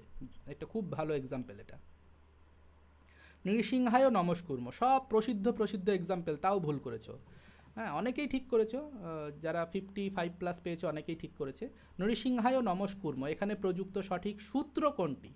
নৃসিংহায় নমস্কুর্ম দেখেই লাভ দিও না, কিন্তু উত্তর করতে হবে, চেনা প্রশ্ন আগে পড়ো। এখানে প্রযুক্ত সঠিক সূত্র কোনটি? অনেক সময় দিয়ে দিল এখানে কোন সূত্রটি হবে না, অনেক সময় প্রশ্ন থাকতেই পারে, বা কোন সূত্রে সম্প্রদান হয়েছে, বা কোন সূত্রে চতুর্থী হয়েছে, এরকম প্রশ্ন হতে পারে। প্রশ্নটা পড়ো, কি উত্তর হবে সেটা পড়ো, প্রশ্নটা পড়ো, এবার অপশানটাও পড়ো। নমস্বস্তি স্বাহা স্বধালং বষড যোগাত চ, সূত্রানুসারে কি হচ্ছে? নমস্বস্তি স্বাহা ইত্যাদি যোগে চতুর্থী বিভক্তি হয়, তাহলে এখানে তো নমস রয়েছে, তাহলে নমস যোগে চতুর্থী হতে পারে, এটা মনে হচ্ছে তোমার। কর্তুর ঈপ্সিততম কর্মসূত্রে কর্মকারক তো হয়নি এখানে, ফলে বাদ। তাদর্থে চতুর্থী বাচ্চা না, তাদর্থে চতুর্থী হচ্ছে না, নৃসিংহকে কিছু তো দেওয়া হচ্ছে না, বা নৃসিংহে কারোর জন্য কিছু এরকম তো কোনো ব্যাপার স্যাপার নেই, তাদর্থ ব্যাপারটাই এখানে নেই, এটার জন্য ওইটা এরকম ব্যাপার নেই। এরকমভাবে নিজেকে ভাবো যে সূত্রগুলোর মানে কি। এখন আমি আমার মতো সংক্ষেপে বলছি, এখন তো সূত্র বোঝানোর সময় নেই। ক্রিয়ার্থ উপপদস্য চ কর্মণীয় স্থানী ন, কোনটা হবে? হ্যাঁ নমস যোগে চতুর্থী হবে নাকি ক্রিয়ার্থ উপপদস্য চ কর্মণীয় স্থানী ন হবে? এটা আমি হাফ পাতা লিখে একদিন গ্রুপে দিয়েছিলাম, যে একটার জন্য হাফ পাতা লিখেছিলাম, আমি সংক্ষেপে বলে দিচ্ছি। এটা হবে নৃসিংহম অনুকূলয়িতুম নমস্কুর্ম, নৃসিংহকে অনুকূলে রাখার জন্য নমস্কার করছে। পরীক্ষার দিন দেবতাকে নমস্কার করবে কেন? নিজের পক্ষে রাখার জন্য, অনুকূলে রাখার জন্য। তাই এখানে ক্রিয়ার্থ উপপদস্য চ কর্মণীয় স্থানীয় সূত্রানুসারে কর্মে চতুর্থী বিভক্তি হয়েছে। এখানে কিন্তু নমস্বস্তি স্বাহা নমস যোগে চতুর্থী হয়নি, কারণ নমস যোগে চতুর্থী উপপদ বিভক্তির প্রয়োগ এখানে হবে না। তার অনেকগুলো কারণ স্টেপ বাই স্টেপ আছে, সেটা আর আলোচনা করলাম না। অবগাহ্য মানে অবগাহন করা, অবগাহন করে লপ্রত্যয়ন্ত পদ। হ্যাঁ এবার অবগাহ্য, অবপূর্বক গাহ প্লাস ল্য প্রত্যয় করলে অবগাহ্য, এর বিকল্পরূপ এই অব উপসর্গের অটা লোপ পেয়ে যায় বিকল্পে, এটার উত্তর হবে বগাহ্য। অবহন্তি, বহন্তি, এরকম রূপ রয়েছে। বহন্তি স্ত্রী ধান্যম, প্রসিদ্ধ প্রয়োগ রয়েছে। বহন্তি দেখে মনে হতে পারে স্ত্রী তো এক বচনে রয়েছে, তাহলে বহন্তি বহু বচনে কি করে হলো? অ্যাকচুয়ালি বহন্তি বহু বচন নয়, ওটা হবে অব তারপর হন্তি, হন্তি হত ঘ্নন্তি, সেই হন্তি এক বচনের হন্তি। সেরকমই এখানেও হয়েছে অবগাহ্য বগাহ্য, এটা একটা বিকল্প রূপ। প্রণম্য শীতিকণ্ঠায়, কোনটি সঠিক বিভক্তি? প্রণম্য শীতিকণ্ঠায়, আগেরটার মতো শীতিকণ্ঠকে অনুকূলে রাখার জন্য প্রণাম করা হচ্ছে। শীতিকণ্ঠকে অনুকূলে রাখার জন্য প্রণাম করে, প্রণাম্য মানে প্রণাম করে, তাহলে এটাও কি হচ্ছে? তুমুন লোপে চতুর্থী। হ্যাঁ তুমর্থে চতুর্থী হলে তুমর্থাৎ চ ভাববচনাৎ সূত্র অনুসারে তুমর্থে চতুর্থী হতো, আর তুমর্থে চতুর্থী বোঝার সহজ নিয়ম হচ্ছে এই জায়গাটাতে হয় লুট প্রত্যয়ান্ত পদ অথবা ঘৈ প্রত্যয়ান্ত পদ, থাকবে, হয় লুট প্রত্যয়ান্ত নয় ঘই প্রত্যয়ান্ত পদ থাকলে তখন কিন্তু তুমর্থে চতুর্থী বা তুমর্থাৎ চ ভাববচনাৎ সূত্রটি প্রযুক্ত হবে।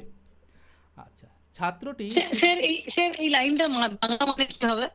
আমি নিজে জানার জন্য বলছি। কোনটা কি বাংলা মানে? এইটা এই যে প্রণম্য স্মৃতিকণ্ঠায়। আচ্ছা, স্মৃতিকণ্ঠের উদ্দেশ্যে প্রণাম করা হচ্ছে বা স্মৃতিকণ্ঠকে অনুকূলে রাখার জন্য। এবার স্মৃতিকণ্ঠ বলতে কে বোঝায় সে এবার খুঁজে দেখতে, মনে করো কোনো দেবতা, সেটা ভগবান শিবও হতে পারে, হ্যাঁ কে হবে এটা আমাকে খুঁজে দেখতে হবে তাহলে ডিকশনারি।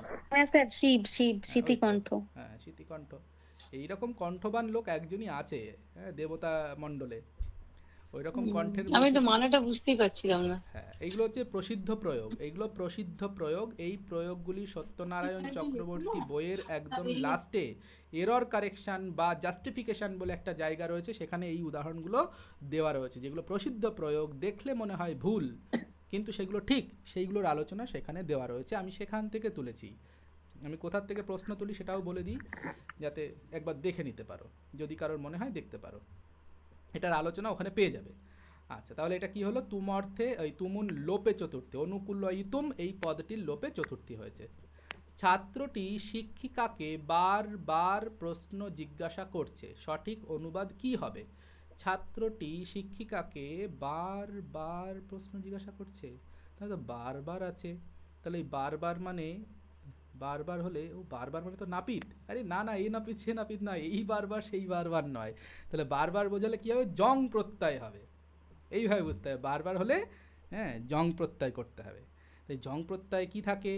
জং প্রত্যয় জফলা থাকে, তাহলে এই সবকটাই তো জফলা রয়েছে, পরিপৃচ্ছতে পরিপৃচ্ছতে পরিবার, জং হলে আত্মনেপদী হয়, সবকটাতেই তো জফলাতে জফলাতে জফলাতে জফলাতে খেয়েছে রে। এইবার আমি কি করে আলাদা করব? আমি তো ফেসে গেছি, অনুবাদ তো পারি না, তাহলে বাকি পদগুলো ভাবো।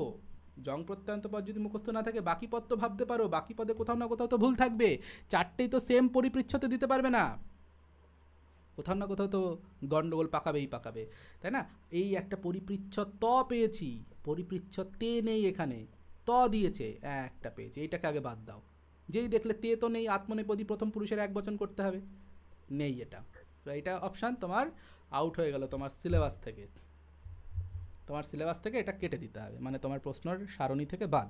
তাহলে বাকিগুলো রয়েছে ছাত্র, শিক্ষকায়, হ্যাঁ এই শিক্ষকায় কোথায়? আমি শিক্ষকায় পড়ছি, আছে শিক্ষিকায়ও রয়েছে, শিক্ষিকা শিক্ষিকা তাতে আয়ো, শিক্ষিকায়ও, এই শিক্ষিকা স্ত্রীলিঙ্গ শব্দ, আবার আয়ও যুক্ত করেছে নর শব্দের মতো, ওরে বেটা এরকম ভুল করেছিস তুই, দে এটাকে বাদ। এটা তো নদী শব্দের মতো, এই লতা শব্দের মতো, লতা ওই করার দরকার ছিল, শিক্ষিকা ওই করার দরকার ছিল, শিক্ষিকা শব্দ ধরেছিস, আবার পুংলিঙ্গের মতো জামা কাপড় পরিয়েছিস, তাহলে তো হবে না, এই একটা গেল বাদ। আবার পেন দিয়ে পড়ো পরেরগুলো, তাহলে দুটো অপশান বাদ। ছাত্র শিক্ষিকা ওই, তাই তো ঠিক করেছে, শিক্ষিকা ওই চতুর্থীর এক বচন করেছে, শিক্ষিকাকে প্রশ্ন করছে, চতুর্থী করা যায়, সমস্যা নেই কোনো। প্রশ্নম প্রশ্ন জিজ্ঞাসা করছে, কি জিজ্ঞাসা করছে? প্রশ্ন জিজ্ঞাসা দ্বিতীয় রয়েছে, ঠিক আছে। পরিপ্রচ্ছতে, পরিপ্রচ্ছতে ধাতুটা কি ছিল যেন? প্রচ্ছ ধাতু, তাহলে কি প্রচ্ছটা প্রচ্ছই থাকে? এই তো প্রচ্ছতি, প্রচ্ছত কি হয় না, পৃচ্ছতি পৃচ্ছতা পৃচ্ছন্তি এরকম পড়েছি, তাহলে প্রচ্ছটা কি হয়ে যায়? পৃচ্ছ হয়ে যায়, তার জন্য জং প্রত্যয়ান্ত পদ মনে রাখতে হবে।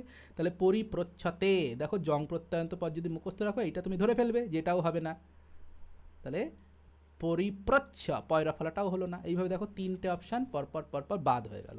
তাহলে লাস্টেরটা কী রয়েছে? ছাত্র শিক্ষিকা ওই প্রশ্নং পরিপৃচ্ছতে, ছাত্রটি শিক্ষিকাকে প্রশ্ন জিজ্ঞাসা করছে, এখানে শিক্ষিকা শব্দ দ্বিতীয়া করলেও হতো, অকর্মক ধাতুর যোগে, এই দ্বিকর্মক ধাতুর যোগে এটা কর্মও করা যেত, শিক্ষিকাং করা যেত, দ্বিতীয়ার এক বচন, হ্যাঁ লতাম এরকম করা যেত, কোনো ভুল নেই। এখানেও শিক্ষিকাম কিন্তু এখানে নেই, এখানে শিক্ষকাং রয়েছে, আমার প্রশ্নে রয়েছে তো শিক্ষিকা, শিক্ষিকা রয়েছে, শিক্ষকা তো নেই, হ্যাঁ। সুতরাং এইভাবে যদি আমি বাকি পদগুলোও বিশ্লেষণ করি তাও দেখবে একটা দুটো ভুল তুমি খুঁজে পাবে, কিন্তু তোমাকে 2-3 বার করে পড়তে হবে, একটু পেন খাতা কলম নিয়ে বসতে হবে। 4 নম্বরটা রয়েছে ছাত্র শিক্ষিকাকে প্রণাম করছে, প্রশ্ন জিজ্ঞাসা করছে, কারোর কাছ থেকে কোনো কিছু জিজ্ঞাসা করা যদি বোঝায় তাতে তুমি চতুর্থী বিভক্তি করা যায়, ঠিক আছে, এটাতে কোনো সমস্যা নেই, এটা ক্রিয়া যমবিপ্রতি এইভাবে করা যায়, কোনো সমস্যা নেই, এভাবে প্রয়োগ আছে, হ্যাঁ। আর এটাকে অ্যাকচুয়ালি দ্বিকর্মক করলে আরও ভালো হতো। এটা দ্বিকর্মক ধাতুর যোগে প্রচ্ছ ধাতু দ্বিকর্মক ধাতু, হ্যাঁ, দুহজাজ পচ দণ্ডরুদি প্রচ্ছি দেখো প্রচ্ছ ধাতু দ্বিকর্মক ধাতুর মধ্যে রয়েছে, সুতরাং এখানে কিন্তু দ্বিকর্মক ধাতুতে অবিবক্ষায় এটা কিন্তু করা যেতে পারতো। কী বলছে, লংয়ে থাকলে বিটা উত্তর হতো, পড়তে পারলাম না তোমার কথাটা, দাঁড়াও। অকথিত অংশ আর বাক্যটি লংয়ে থাকলে এটা কি বি উত্তর হতো? হ্যাঁ, বিটা করা যেত, কিন্তু বিতে দেখো শিক্ষকাং কথাটা ভুল রয়েছে। মূল শব্দ তো শিক্ষিকা মূল শব্দ, হ্যাঁ, পরিপৃচ্ছত্ব আছে সেটা ঠিক কথা, আবার এইটাও ভুল রয়েছে, দুটোই ভুল রয়েছে। এগুলো জাস্ট চোখের ভুল হয়ে গেছে স্যার, মানে এগুলোতে একটু সময় দিয়েই করতে হবে। হ্যাঁ, এইরকম 4-5টা প্রশ্ন পাবে, দুটো অনুবাদ দুটো অশুদ্ধি, দুটো অনুবাদ দুটো অশুদ্ধি সেম সিস্টেমে করবে। অনুবাদ হোক আর অশুদ্ধি হোক দুটো একই জিনিস হবে, নামে হয়তো অনুবাদ হবে, নামে অশুদ্ধি হবে, কিন্তু দুটো একই জিনিস একই সিস্টেমে করে প্রত্যেকটা পদ ধরে ধরে ধরে ধরে লিখে লিখে বিচার করে করে করবে, বিভক্তি বচন বের করে করে করবে। আমি পাচ্ছিলাম না স্যার যে আমি চতুর্থীটা কেন করব, তার জন্য ভুল ভাল ওইটাতেই মেরে দিলাম জানেন। কিন্তু এটাতে তুমি দেখো আরো বড় ভুল রয়েছে। হ্যাঁ হ্যাঁ হ্যাঁ, ওটাতে আরো বড় ভুল রয়েছে। এই জন্য কামটা দেখে এই জন্য নিয়ম আছে, যেটা বেশি সঠিক সেটাকে করতে হবে, যেটা তুলনামূলকভাবে কম ভুল সেটাতে করতে হবে, যেটা বেশি ভুল সেটা করা যাবে না। চতুর্থী হবে, কিন্তু বাকিগুলো যখন দেখতে গিয়ে দেখলাম সবই ভুল, এই একটাই পড়ে থাকলো, তাহলে ওইটাই করি। এটাই হচ্ছে সঠিক কথা। যখন অনেকগুলো ভুলের মধ্যে একটা একটু কম ভুল হয় তখন সেটাকে অ্যাকসেপ্ট করতে হয়। ওই বলে না, ওই পরীক্ষার সময় বেশি পড়লে বেশি জানলে যেরকম হয়, ব্যাপারটা ওই রকমই হয়েছে না। যে বেশি জানে সে কিন্তু 59 পেয়েছে। না না, ওই রকম বলছি না বাবা, সে অনেক বড় জায়গায় আছে, মানে অল্প জানা ভয়ঙ্করী ব্যাপারটা আছে না, সেইটা ঘটছে। ঠিক আছে, সেই যাতে না হয় সেই চেষ্টা করতে হবে। আর কটা দিন আছে? হ্যাঁ, আচ্ছা, মৃধাতু জং লটতে, হ্যাঁ, মেমরিয়তে আমি এটা বেশিরভাগ জায়গায় পেয়েছি, এক জাতের রস্বীকারও দেখেছি। এখন আর আমি আর কনফিউশনে যাচ্ছি না, এটা দীর্ঘিকারী করবে, ঠিক আছে। মেমরিয়তে, মৃধাতুর জং লটতে মেমরিয়তে, দীর্ঘিকার দিয়ে করবে। আচ্ছা, অতি লোভে না, এখানেও কিন্তু ভুল করেছো। হ্যাঁ, মোমুর যতে এরা কেউ কেউ দিয়েছো, অনেকটা সনের মতো করে ফেলেছে, ওই সন প্রত্যয়ের মতো। আচ্ছা, অতি লোভেন ধনমিচ্ছতি, নাম ধাতু থেকে দিয়েছি, তাহলে অতি লোভ বোঝালে একটা হয়, আর ভিক্ষা ইত্যাদি অর্থে ধন চাইলে একটু হয়। কোনটা আলোচনা করে দেব?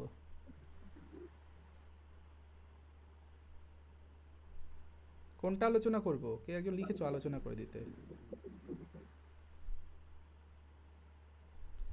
চলো,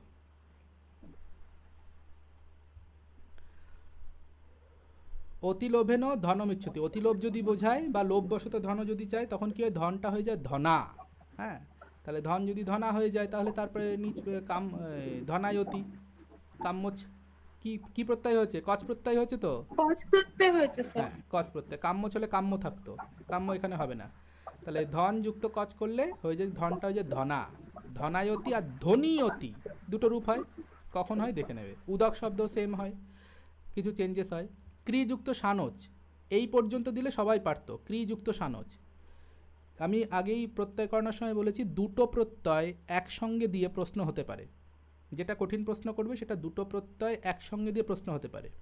তো ক্রিযুক্ত সানজ করলে কুরবান, সকলেই জানো কুরবান, কয়রস্যু বয়রে পাকার মূর্ধন্য না, কুরবান। হ্যাঁ, ঠিক আছে। তার সঙ্গে স্ত্রীলিঙ্গে করলে হয়ে যাবে টাপ করো কুরবানা, কয়রস্যু বয়রে পাকার মূর্ধন্যয় আকার। আচ্ছা, দ্বার দ্বার পাল্লা অপত্যং পুমান, এটা ব্যাখ্যায় আমি লিখে দিয়েছি কেন হয়েছে কিভাবে হয়েছে। দ্বার পালির পুত্র পুরুষ সন্তান হবে দৌবার পালিক। এবার অনেকের মধ্যে কোশ্চেন অ্যারাইজ করেছে, দয় বয় ঔকার হবে না দয় ঔকার হবে। দ্বার পালে তো দয় বয় রয়েছে, কিন্তু যখন প্রত্যয় হচ্ছে তখন এই দয় বয় দ আর ব আলাদা হয়ে যাচ্ছে, দয়ের পরে একটা ঔ এসেছে।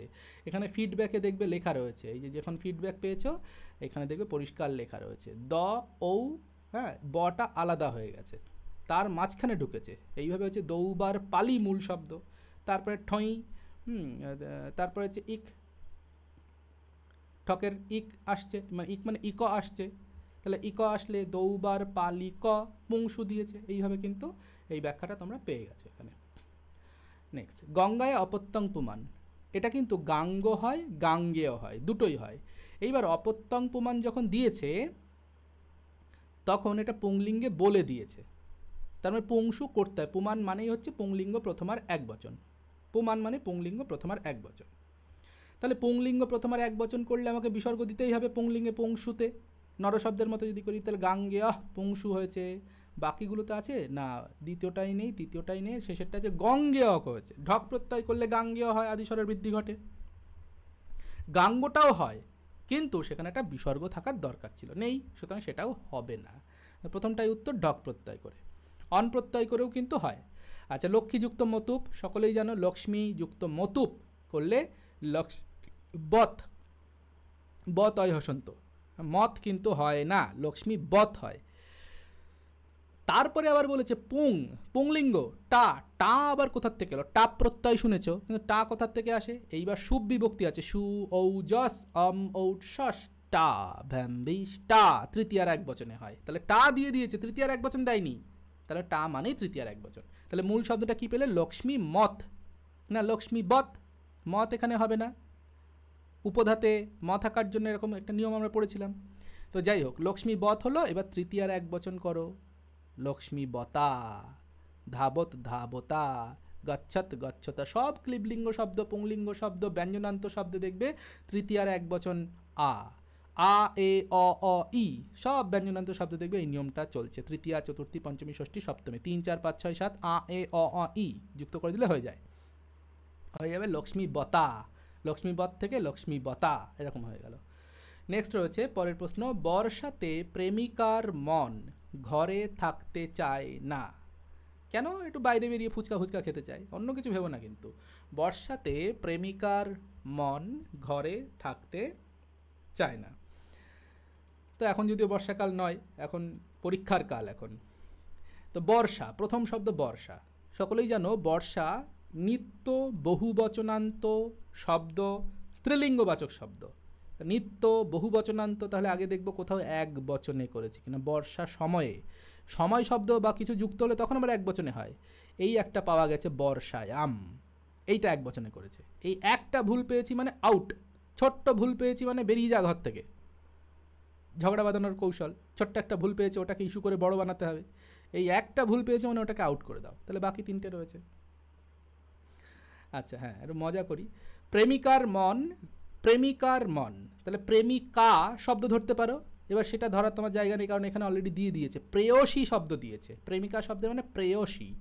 এবার প্রেয়সী শব্দটা পয়রা ফেলা একার, অন্তঃস্থলে দন্তস্বয় দীর্ঘিকার, না নদী শব্দের মতো। তাহলে প্রেয়সীর মন ষষ্ঠী বিভক্তি করতে হবে। এবার নদী শব্দের ষষ্ঠীর এক বচন কি হয়? ন দয় জফালা আকার, ন দয় জফালা আকার। কোথায় কোথায় রয়েছে দেখবো, নদ্যা বা প্রেয়স্যা, কোথায় রয়েছে প্রেয়স্যা? এই একটা জায়গাতেই প্রেয়স্যা রয়েছে, আর একটা জায়গা হচ্ছে প্রেয়স্যা। 3 নম্বরটা অটোমেটিক বাদ চলে গেছে আগেই, ওটা দেখবই না, থাকলেও দেখবো না। প্রেয়সীন প্রেয়স্য, দন্তস্বয় জফালা দিয়েছে, আবার বিসর্গ দিয়েছে, বড় ভুল করে ফেলেছে। তাহলে লাস্টেরটাই দেখছি প্রেয়স্যা রয়েছে, সুতরাং এই একটা শব্দই ঠিক, তার মানে এইটাই ঠিক। যদি তুমি এইভাবে অন্তত একটা শব্দ, দুটো শব্দ যদি ঠিকঠাক বের করতে পারো 4-5খানা শব্দের মধ্যে, অনুবাদ তুমি ধরে ফেলবে। 2-3টে মানে দুটো শব্দ ধরতে পারলে এনাফ। 5-6খানা শব্দের মধ্যে অশুদ্ধি আর অনুবাদে তুমি দুটো শব্দ ধরে ফেলো, এবং সেই দুটো শব্দ বাকি সবকটা অপশনের মধ্যে টেস্ট করো, তাহলে কিন্তু তুমি উত্তর বের করতে পারবে। স্যার এখানে ওই বর্ষাসু বহুবচনে রয়েছে বলে প্রেয়সাটাও বহুবচনে হলো, তাই তো? না না, ভালো লাগছে না, আমি ঘুমিয়ে পড়ছি, একটু বসিয়ে দিস। হ্যাঁ আচ্ছা ঠিক আছে, মনে করে নাহলে ক্লাস করতে পারবো না। ঠিক ঠিক, আমার অনেকগুলো, আমি শুনতে পাচ্ছি কিন্তু। আমি উঠলে পরে ঘুমটা কেটে যাবে, আমি ঘুমোতে চাইছি এই চোখেই। আচ্ছা, আমরা শুনতে পাচ্ছি, আমরাও কিন্তু ঘুমিয়ে যাব। মাইকটা অফ করো, সবাই শুনতে পাচ্ছে তো।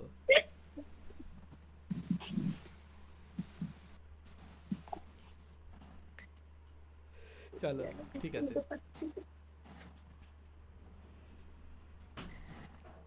হ্যাঁ, স্যার এখানে ওই প্রেয়সা হলো ওই বর্ষাসু বহুবচনে রয়েছে বলে তো? না না না না, হ্যাঁ এটা এক বচনে হওয়ার কথা ছিল, ঠিক আছে, এক বচনেই হয়েছে। প্রেমিকার মন, প্রেয়সা বহুবচনে হয়নি। নদী শব্দের মতো। তুমি খাতায় লেখো, ষষ্ঠীতে হয়েছে। খাতায় লেখো নদী ষষ্ঠীর এক বচনে হয় ন দয় জফলা আকার বিসর্গ। এইবার তুমি লেখো প্রেয়সী শব্দ, পয়রাফলা একার অন্তস্থয় দন্তস্বয় দীর্ঘিকার, তার ষষ্ঠীর এক বচনে। দুটোকে কম্পেয়ার করো, নদীতে কি হয়েছে, দীর্ঘিকারটা জফলা আকার হয়ে গেছে, বিসর্গ হয়েছে, এইভাবে একদম বাচ্চাদের মতো। তাহলে প্রেয়সী শব্দ ষষ্ঠীর এক বচনে কী হবে, দীর্ঘিকার জফলা আকার হয়ে যাবে, এইভাবে ভাবো। তারপর বিসর্গ প্রেয়স্যা, এটা এক বচনে হয়েছে। প্রেয়সীর মন, একজন প্রেয়সীর কথা বলেছে। মেলাতে পেরেছো? হ্যাঁ স্যার। ওকে, তাহলে বর্ষাশু প্রেয়সীর মন কি গৃহে থাকে না, মন হচ্ছে এখানে কর্তা, এখানে মনটাই কর্তা। মানা গৃহে স্থাতুম ন ইচ্ছতি, বাকিগুলোতে সব স্থাতুম ন ইচ্ছতি, স্থাতুম ন ইচ্ছতি আছে। মূল জায়গা হচ্ছে এই দুটো শব্দই তোমায় ধরতে বলেছে, তো এই দুটো শব্দই হচ্ছে আসল।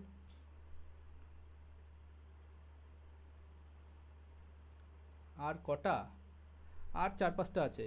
বিংশতয় নর্য গায়মানা গচ্ছন্তি, শুদ্ধরূপ বের করতে বলেছে।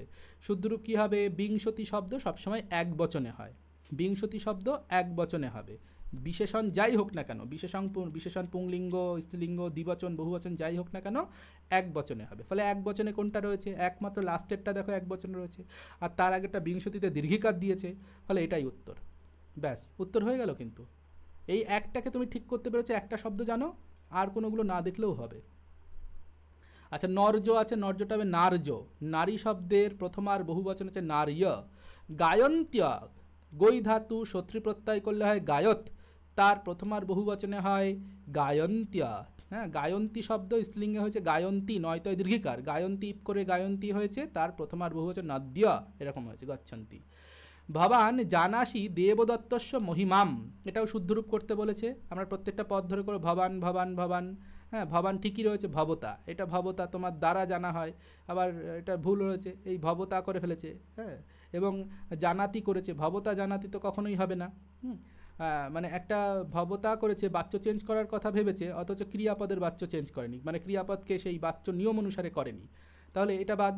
তাহলে ভবান জানাতি ঠিক আছে, ভবান জানাসি, জানাসি মধ্যম পুরুষে, ভবান প্রথম পুরুষ। সংস্কৃতে একমাত্র উত্তম পুরুষ আমি, আমি একমাত্র উত্তম, আমি একমাত্র ভালো মানুষ, এইভাবে ভাববে, আমি উত্তম তুমি মধ্যম, একমাত্র অস্মদ শব্দই উত্তম, বাকি সব বাকি যুষ্মদ মধ্যম, বাকি সব প্রথম। তাহলে ভবান জানাসি এটা কোনো রকমভাবেই হবে না, তাহলে দুটো রূপ পেলাম, ভবান জানাতি, নিচেরটাও ভবান জানাতি, এইভাবে দুটো রূপ পেলাম। এই দুটোর মধ্যে যে কোনো একটা ঠিক হবে। দেবদত্তস্য, দেবদত্তস্য দুটোই একই রকম দিয়েছে, মহিমাম আর মহিমানম। তাহলে মহিমা দ্বিতীয় এক বচনে মহিমাম, এটা কি ঠিক না? মহিমা মূল শব্দ নয়, মূল শব্দ হচ্ছে মহিমন শব্দ, তার দ্বিতীয় এক বচনে মহিমানম, সুতরাং লাস্টেরটা ঠিক। নেক্সট, প্রেয়ান বুৎপত্তি কি, বুৎপত্তি চেয়েছে, বুৎপত্তি মানে ভাঙতে হবে, টুকরো টুকরো করতে হবে। তাহলে প্রেয়ানের বুৎপত্তি হচ্ছে সকলেই যেন প্রিয় শব্দ, তার সঙ্গে ইয়সুন প্রত্যয় যুক্ত করলে হয় প্রেয়াস, প্রিয়সুন প্রিয়যুক্ত ইয়সুন করলে প্রেয়াস, ইয়সুনে ইয়স থাকে প্রেয়াস, তার পুংসু করলে প্রথমার এক বচন, পুংলিঙ্গ প্রথমার এক বচন করলে প্রেয়ান। হ্যাঁ, প্রেয়ান, এটাই উত্তর, এটাই পরে কারেক্ট করে দেওয়া রয়েছে, এটা টিকটা অন্য জায়গায় পড়ে গেছিলো, এটাই উত্তর। যারা পরে করেছো তারা এটা পেয়েছো, যারা প্রথমে করেছো তখন টিকটা অন্য জায়গায় পড়ে গেছিলো ব্যস্ততার কারণে। নেক্সট, জবনানী শব্দের অর্থ কি? সকলেই জানো জবন, হ্যাঁ জবানি জবনানী দুটো তিনটে রূপ রয়েছে, এটা জবনানী মানে জবনদের লিপি, তাছাড়া অন্যগুলো নয়। অলম ভক্তুম, অলম ভক্তুম শব্দের অর্থ কি? খেতে সমর্থ, খেতে পারে, পারা মানেও যা, সমর্থ হওয়া মানে তা, খেতে পারে সেই অর্থে তুমুন প্রত্যয়, সমর্থ অর্থে তুমুন প্রত্যয় হয়, তাই ভক্তুম এখানে হয়েছে তুমুন প্রত্যয় হয়েছে।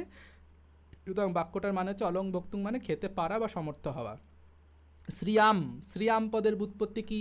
শ্রিয়াম পদের ব্যুৎপত্তি শ্রী ই, তালব্য শয়রাফলা রস্যি অন্তস্থয় রস্যি। অনেকে শ্রী নাম দিয়েছো, কিন্তু শ্রী নামে দেখো ময় হসন্ত নেই, শ্রী নামও রয়েছে, শ্রী নাম, আমি দেখতে পাইনি স্যার, হ্যাঁ শ্রী নাম রয়েছে, হ্যাঁ এই জন্য বানান গুলো পড়ে পড়ে করতে হবে যখন ব্যাকরণের পাঠ পাবে। শ্রী শব্দের বোধহয় ষষ্ঠীর বহুবচনে কি স্যার শ্রী নামটা হয় না, শুধু সপ্তমীতেই শ্রীয়াম শ্রীটা হচ্ছে? শ্রীনাম হয়, কিন্তু ময় হসন্ত থাকে। আচ্ছা আচ্ছা, আমি শ্রীনাম হয় জানি, আমি হচ্ছে শ্রীনামে টিক দিয়েছি, হসন্তটা আর খেয়াল করিনি। বেদসি বিকল্প রূপ হবে বেত্থা, বয়কার থয় থয়, এগুলো একটু মুখস্থ করতে হবে ধাতুরূপগুলো। আচ্ছা এটা কি বিদ ধাতু? এটা কি ধাতু স্যার? এটা বিদ বিদ বিদ ধাতু। বিদ, হ্যাঁ বেদ থবা একা 3 নাম্বারটা। আচ্ছা এই পর্যন্ত হলো। তো শুরু করেছিলাম 240-42 জন বা 48 জন হয়তো ছিল, তারপর আরও 30 জন পরীক্ষা দিয়েছে, 278 জন হয়েছে। আরও অনেকে বাকি রয়েছে পরীক্ষা দেয়নি। যাই হোক, এবার যদি কারো কোনো প্রশ্ন থাকে বলতে পারো। স্যার আমি বলছিলাম ওই যে নিযন্ত্র ধাতু থেকে কেমন কোশ্চেন আছে? ওই এক কথায় প্রকাশ আসবে, আসে না। এক কথায় প্রকাশ আসবে, তাছাড়া কিছু না। ওকে স্যার, এই তাবৎ ভয়স্য ভেতব্যম এটা কিভাবে স্যার ভয়স্য হলো? একটা জায়গাতে সেটটা দেখেছিলাম, তাবৎ ভয়স্য ভেতব্যম। বুঝে গেছি, এটা বুঝতে পারছি না। হ্যাঁ বলুন না, এটা কোথা থেকে হলো, এটা কিভাবে? তুমি আগে বলো ভেতব্য কারক বিভক্তি মানে যে পদটায় দাগ দিয়েছে সেই পদটার দিকে তাকালে হবে না, তার আশেপাশের দিকে তাকাতে হবে, তার আশেপাশে কারা রয়েছে সেটা দেখতে হবে। ভেতব্য শব্দটা কি রকম শব্দ, কি ব্যুৎপত্তি সেটা বলো দেখি। ভেতব্য শব্দের ব্যুৎপত্তি কি দেখতে পাচ্ছ, বানান কি দেখতে পাচ্ছ? তব্য, এটা ভি ধাতু, ভি ধাতু তব্য প্রত্যয়। এটা ভেরি গুড, তাহলে ভি ধাতু তব্য হয়েছে, তাহলে তব্য প্রত্যয় কি ধরনের প্রত্যয়? হ্যাঁ এটা ষষ্ঠী হয়, কৃত্য কি সূত্রটা ষষ্ঠী। এই তো তুমি বলেই দিলে, নিজেই উত্তর চলে গেছে, কৃত্যানাম কর্তরিবা, কৃত্যানাম কর্তরিবা। হ্যাঁ তা তুমি নিজেই জানো কৃত্যানাম কর্তরিবা সূত্র অনুসারে ওই জন্য হয়েছে এটা। আচ্ছা তাবৎ মানে কি? এখানে তাবৎটা কি ততক্ষণ পর্যন্ত, না তাবৎ অর্থটা কি জানো? এই বাক্যটার সম্পূর্ণ মানে হচ্ছে যতক্ষণ ভয় না আসে ততক্ষণ ভয় থাকে, বা ততক্ষণ ভয় থেকে ভয়। যেমন যতক্ষণ পরীক্ষা না আসছে ততক্ষণ পরীক্ষার টেনশন, পরীক্ষা এলে আর কিন্তু পরীক্ষার টেনশন থাকবে না, তখন পরীক্ষায় কি করব সেটাই করতে হবে। তো যাবৎ ভয়স্য ভেতব্যম যাবৎ ভয়ম অনাগতম, যতক্ষণ না ভয় আসে ততক্ষণই দেখবে ভয় থেকে ভয় লাগে। যেই ভয়টা সামনে চলে এলো তখন কিন্তু তুমি এবার লড়াই করতে হবে। তুমি তখন ভাবছো না পালিয়ে গেলে হবে না, বা কিছু একটা করতে হবে, তখন আর মনে ভয়টা থাকে না, তখন কি করব সেই চিন্তাটা থাকে, হয় পালিয়ে যাব না কিছু একটা করব, এই কাজটা তখন মাথায় আসে, তখন অ্যাক্টিভিটিটা মাথায় আসে, তখন আর ভয়টা কাজ করে না, বা তখন ভয় পেলে হয় না। এটা বলার উদ্দেশ্য হচ্ছে যতক্ষণ ভয় না আসে ততক্ষণ তুমি ভয় পেতে পারো, কিন্তু ভয়টা যখন চলে এসে তখন আর ভয় পেয়ে লাভ নেই, তখন সেটার সঙ্গে লড়াই করতে হবে, এইভাবে ভাবতে পারো। ঠিক আছে হ্যাঁ বলো নেক্সট। স্যার আমার একটা প্রশ্ন আছে স্যার, নিয়ে একটু করে নি করছি স্যার। ক্যাং আর কিপ যে বিকল্পে হয়, ওর তো বাক্যটা একই থাকে, তো ওটা বুঝবো কি করে যে কখন ক্যাং কখন কি হচ্ছে? অপশন কি দুটো থাকতে পারে একসাথে? দেখো আশা করি দেবে না, দেওয়া উচিত নয়, হ্যাঁ, কারণ দুটো তো একই রকম চেহারা হয়, সুতরাং দেওয়া উচিত নয়। হ্যাঁ ধরে নাও দেবে না। ওকে আচ্ছা আমি নাম ধরে বলি কার কার প্রশ্ন রয়েছে, একটু নাম ধরে বলি, তাহলে অর্গানাইজড হবে ব্যাপারটা। হ্যাঁ নাহলে সবাই একসঙ্গে বলে কেউ কারোটা শুনতে পারবো না। সীমা মহাপাত্র। হ্যাঁ স্যার বলছি, ওই একটা প্রশ্ন, ওই যে আমি গীতা পড়েছি স্যার, এইটার বঙ্গানুবাদ কি হবে? তুমি বলো কি করবে, বলো তুমি নিজে বলো না। আমি তো অহম। অহম কি পড়েছো? অহম গীতা। হ্যাঁ কি দিয়ে প্রশ্ন করলে কোন বিভক্তি হয়, কোন কারক হয়? হ্যাঁ কর্ম। কর্ম, কর্মই করো। গীতা ময় হসন্ত। হ্যাঁ তো পড়েছি পঠামি। পঠামি, এবার পড়েছি মানে কি ব্যাপারটা হয়ে গেছে। হ্যাঁ পঠামি স্ম করলে একটু বেশি ভালো হয়, পড়ছি বললেই পঠামি করাটা বেটার, ঠিক আছে? গীতামের ওইটা ময় হসন্ত কর্ম হয়ে যাবে তাই তো? হ্যাঁ সে ময় হসন্ত অনুসার, সেটা তুমি তোমার সন্ধি করবে না করবে সেটা পরের বিষয়। তাহলে অহম গীতাম পঠামি, অথবা তুমি কর্মবাচ্য যদি করতে চাও ময়া গীতা পঠিতা। স্যার ওই গীতা, ওইখানে গীতা আসছে মানে প্রথমা হয়ে যাচ্ছে তাই তো? হ্যাঁ এটা কর্মবাচ্যের কর্ম, তাই এই জায়গাটা ওটা তো বাচ্চের ব্যাপার, ওটা বাচ্চা তো আমি শেখাইনি, এই বাচ্চা এসএসসিতে ডাইরেক্ট লেখা নেই বলে সিলেবাসে আমি ওটা করাইনি, কারণ এত গ্রামার আলোচনা করেছি যে আর করানোর সময় আমি পাচ্ছি না, সপ্তাহে 5 মিনিট করে করিও। পঠিতাটা স্যার এখানে আমরা তো জানি ওই কর্মবাচ্যে ওখানে হলে পঠ্যতে বা এইভাবে হয়ে যায়, কিন্তু এখানে পঠিতাটা হচ্ছে, সেটাও হয়, পঠ্যতেও হবে, পঠ্যতে স্ম করতে হবে, ময়া গীতা পঠ্যতে স্ম। কিন্তু পঠিতাটা ব্যুৎপত্তিটা কি হচ্ছে? তপ্রত্যয়, পঠ যুক্ত তপ্রত্যয় করলে পঠিত হয়, তারপর স্ত্রীলিঙ্গে গীতার বিশেষণ, গীতার বিশেষণ হয়েছে, কর্মের বিশেষণ হয়েছে, ঠিক আছে? ঠিক আছে স্যার। ওকে, সাথী হালদার। দাদা আগের দিনের ফুল মক টেস্টের একটা প্রশ্ন, যেটা তুমি দিয়েছিলে সূর্য যুক্ত চাপ সূর্যা, এবার ওখানে কি করে বুঝবো যে ওটা স্ত্রী করতে হবে? না ওর প্রথম আর এক বছর তো সূর্যাই হয়, মানে লতা শব্দের মতন বা যে কোনো আকার, মানে লতা শব্দের মতন যেগুলো হচ্ছে স্ত্রী করে, তো সেগুলোতে কি করে বুঝবো যে ওটা স্ত্রী করে দেওয়া নাকি করে দেওয়া না? অপশনে তো দুটোই ছিল তুমি যেটাতে দিয়েছিলে। অপশানে কিন্তু স্পষ্ট করা ছিল, দুটোই ছিল কি না জানি না আমি, কিন্তু অপশানে স্পষ্ট করাই ছিল।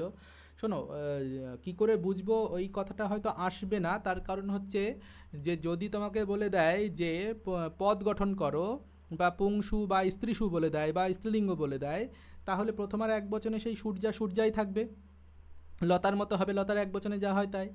এবার যদি কোথাও বিসর্গ একটাই রয়েছে আর একটা বিসর্গ নেই, তখন বুঝে নিতে হবে কোনটা এক বচন কোনটা বহু বচন। আমি একবার দেখে নিই যে তুমি যেটা বলছো সেটা আমার কাছে কিরকম ভাবে।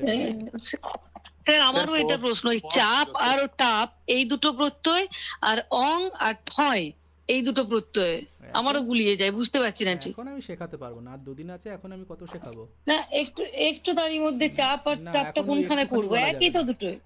একটুখানি বলা যাবে না, আমি নোট দিয়েছি ওইটা দেখে নাও। পূর্ব উত্তরের দক্ষিণের না কোন শব্দের মধ্যে এক কথা রোজ বলবো বলো তো? দক্ষিণ।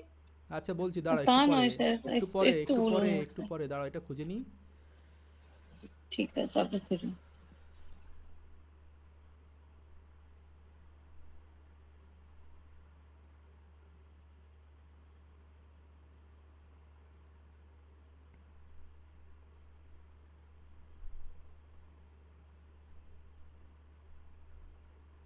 যে কোনো জিনিস একই কথা রোজ রিপিট করাটা খুব কষ্টের, মানে কষ্টের নয়, আমার কষ্টের কথা বলছি না। এই আজকে কোনটার মধ্যে ছিল এটা? হাতে লেখা প্রশ্ন, মানে এই 46 নম্বর পরীক্ষার মধ্যে? এটা আগের দিনের 46 না হলে 45, আমিও খুঁজে পেলে না 46-এ নেই, তাহলে তারও স্যার আগের দিনের পরীক্ষার মধ্যে মনে হয় তার আগের দিনের পরীক্ষা আমি যেটা দিয়েছিলাম, আপনি বললেন চাপ হবে। ঠিক আছে শোনো, ওইটা তো মাথাগামী না, ওখানে ছিল সূর্যা পদটির বুৎপত্তি নির্ণয়, পদটির ছিল। ও আচ্ছা এইভাবে বুঝতে পেরেছি এবার। হ্যাঁ, সেখানে একটু সমস্যা হবে যে ওটা স্ত্রীলিঙ্গের এক বচনে আছে নাকি মূল প্রাতিপদিক আছে। এবার বুঝতে পেরেছি কি বলতে চাইছো, যে স্ত্রীলিঙ্গের এক বচনে আছে না প্রাতিপদিক আছে। সূর্যা শব্দের স্ত্রীলিঙ্গের প্রথম আর এক বচনেও যা হয়, আবার প্রাতিপদিক অবস্থাতে সূর্যা লতাই থাকে, সূর্যা একই রকম থাকে। এইটা তুমি বলতে চাইছো তাই তো? এইটা ক্লিয়ার থাকবে প্রশ্নে।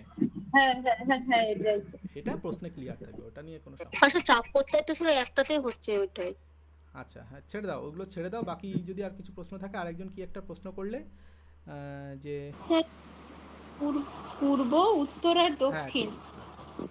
পূর্ব উত্তর দক্ষিণ, এই তিনটে শব্দের হচ্ছে সর্বনাম শব্দ। সর্বনাম সর্বশব্দের মতো করে করবে, বাড়িতে একটু লিখবে, সর্বনাম সর্বশব্দের মতো প্রয়োগ করবে। আচ্ছা তোমরা কি দেখতে পাচ্ছ স্ক্রিন, নাকি স্ক্রিন বন্ধ হয়ে গেছে? না স্যার বন্ধ হয়ে গেছে। ঠিক আছে, বন্ধ হয়ে গেছে, অসুবিধা নেই। আচ্ছা এরপরে যারা হাত তুলেছে তাদের মধ্যে যে তোমাকে যেটা বললাম যে পশ্চিম বাদে পূর্ব উত্তর এবং দক্ষিণ তিনটে সর্বনাম শব্দের মতো করে করবে। সর্বনাম শব্দটা দেখবে সর্বশব্দ, পাশে দক্ষিণ শব্দটা রাখবে। সর্বশব্দটা ওই পুং স্ত্রী ওরকম তিনটেতে যেমন আছে তেমনই হবে, শুধু পশ্চিম বাদে, পশ্চিমটা পশ্চিম শব্দ ধরবে, অথবা পশ্চিমা যদি স্ত্রীলিঙ্গে হয় পশ্চিমা শব্দ ধরবে। হ্যাঁ নরলতা ফলটা তিনটে। নেক্সট হচ্ছে ঋতু দাস চৌধুরী।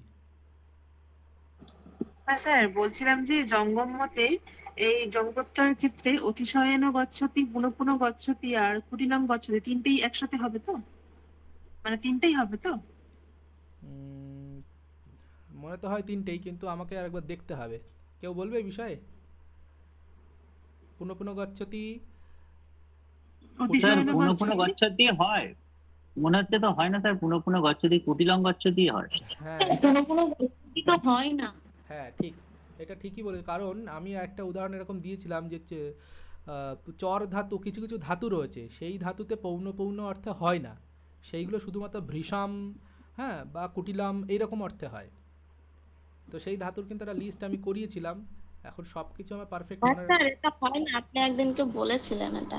হ্যাঁ হ্যাঁ হ্যাঁ, ওইটা তুমি এক কাজ করো, আমার নোটটা খুলবে, অথবা তুমি ব্যাকরণ কৌমুদি ওই পাণিনীয় শব্দশাস্ত্র বা পাণিনিয়ম যে কোনো একটা খুলবে, সেখানে দেখবে একটা সূত্রে এরকম ধাতুগুলো একটা লিস্ট দেওয়া রয়েছে যে এই কটা ধাতুতে পৌন পৌন বা পুনঃ পুনঃ বা বারংবার এই অর্থে কিন্তু জং প্রত্যয় হয় না।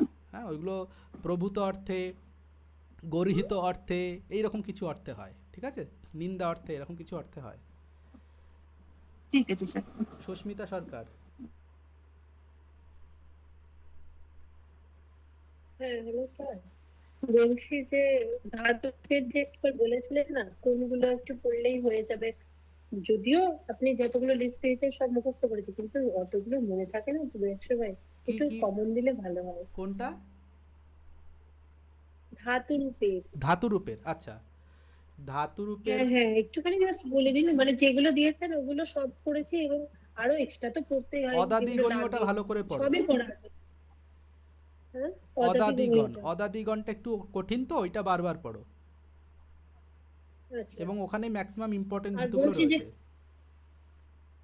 আর বলছিলেন যে ওই যে প্রথম আর না কোনটা যেন, প্রথম 1 বছর না 2 বছর যেগুলো করতে হবে একটুখানি বলে দিন না। ওটা লিট লকার বলেছে। লিট লকার প্রথম পুরুষের এক বচন আর বহুবচন, উত্তম পুরুষের এক বচন। ঠিক আছে। আমি যে 35টা ধাতু দিয়েছি সেই 35টা ধাতুর 35টা লিট লকারের এক বচন বহুবচন, আর আমি একটা পরীক্ষা নিয়েছি যেখানে 60খানা ধাতুরূপের একটা পরীক্ষা নিয়েছি, সেখানে খুব বাছাই করা প্রশ্ন রয়েছে। সেইখানে যে লিট লকারগুলো রয়েছে সেই কটা এক জায়গায় করলে দেখবে 44-45টা লিট লকার হয়। ব্যাস, তাহলে তার মধ্যে থেকেই পেয়ে যাবে, ওইগুলোর মধ্যে থেকেই পেয়ে যাবে। দিলে না বোঝাই যায় যে কোনটা হবে, তখন পেরে যায়, কিন্তু যখন একসাথে পড়তে বসে ভাবি এতগুলো মাথায় থাকবে। ঠিক আছে, নেক্সট চলে যায় জয়শ্রী ব্যানার্জি।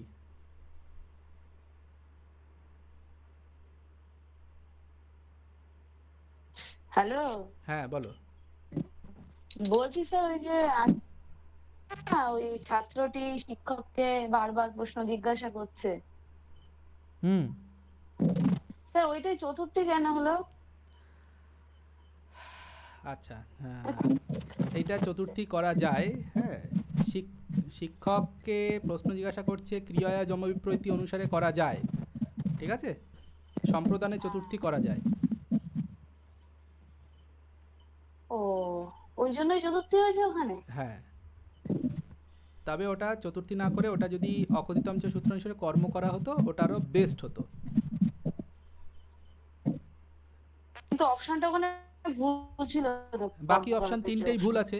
আমি কি বললাম, বাকি তিনটে অপশনই ভুল, তার মানে চতুর্থটা কম ভুল, হ্যাঁ, বা বেশি ঠিক, সেই অনুসারে অপশন দিতে হবে, তোমাকে টিক মারতে হবে। ঠিক আছে, নেক্সট চলে যায়। আর কিছু না? ওকে, কাকলি পাল। স্যার বলছি আপনার ওই ভিডিও থেকে না ওই জিমুতহ, তারপরে হচ্ছে ওই পিশাচ, এগুলো না আপনার ভিডিও থেকে আমি পড়েছি, ওখানে বহুব্রী সমাস ছিল, কিন্তু আপনি দুদিন কাল না পরশুদিন দুটো ছবি পাঠিয়েছিলেন, ওখানে ওগুলো ষষ্ঠী তৎপুরুষ আছে, তো কোনটা নেব? তার মধ্যে ওখানে ময়ূর শব্দ ছিল, সিংহ শব্দ ছিল, কিন্তু আরেকটাতে দেখলাম ময়ূর সিংহ গুলো উপপদ দেখাচ্ছে। এটা যদি একটু আমায় বলে দিতেন। আমি আপনাকে ভয়েস মেসেজও পাঠিয়েছিলাম, তো এই জায়গাটা আমার বুঝতে পারছি। লাস্ট 2-3 দিন আমি মেসেজের রিপ্লাই দিতে পারিনি, তার আগে আমি সব মেসেজের রিপ্লাই দিয়েছি, সে 100 হোক 150 হোক 200 মেসেজ হোক।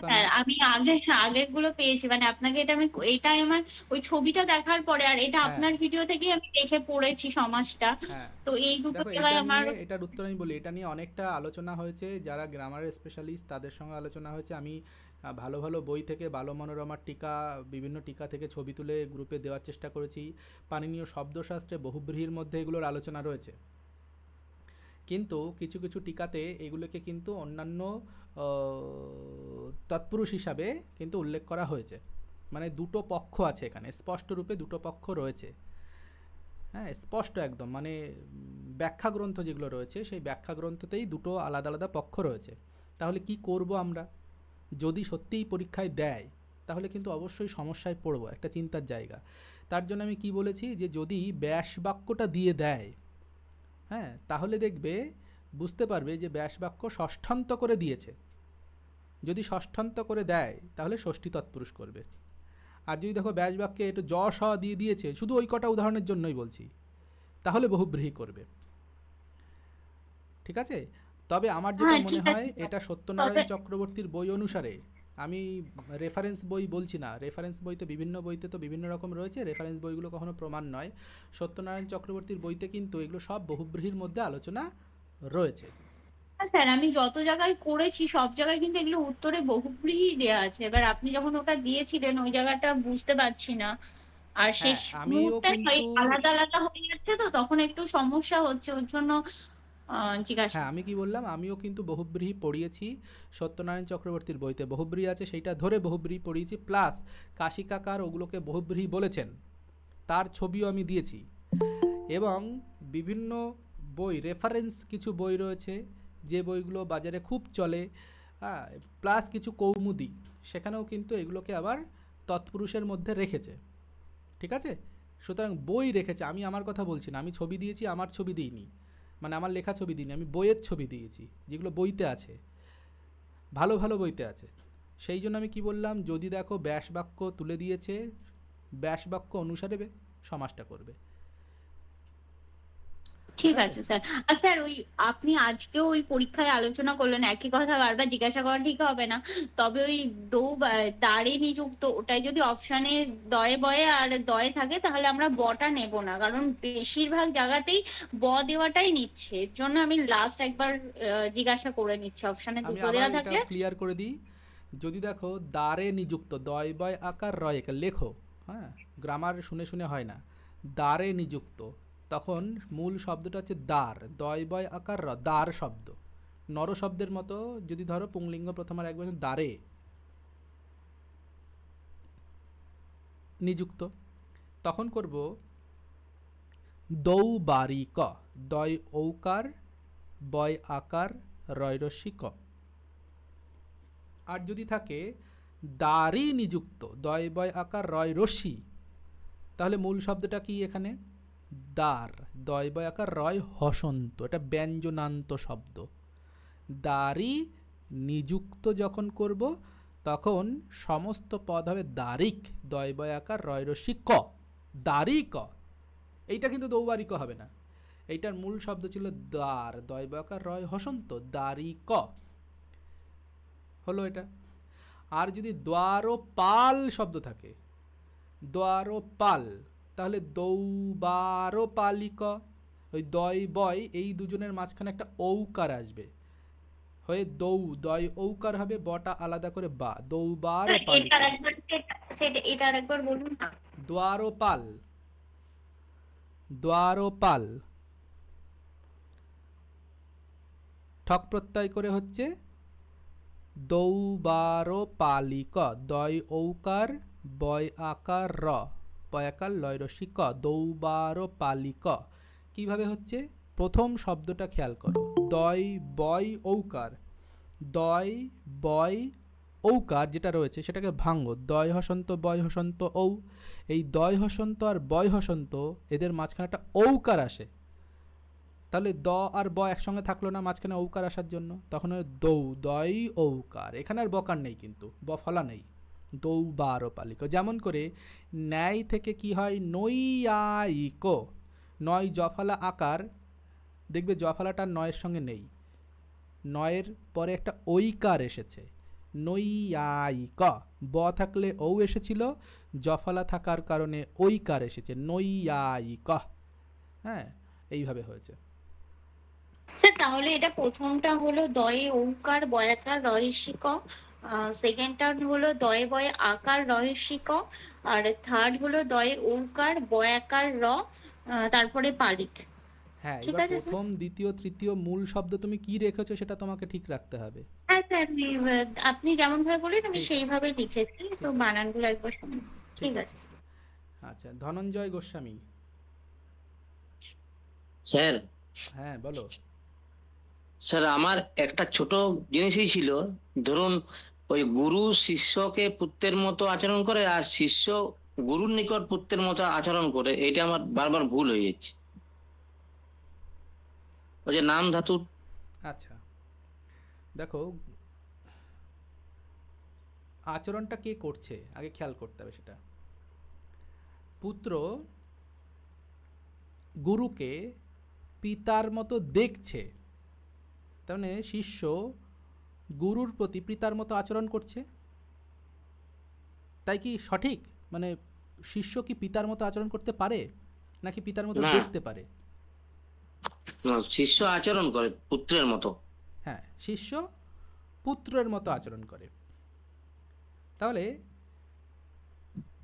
শিষ্য নিজেই আচরণ করছে, নিজেই নিজেকে পুত্র বলে মনে করছে।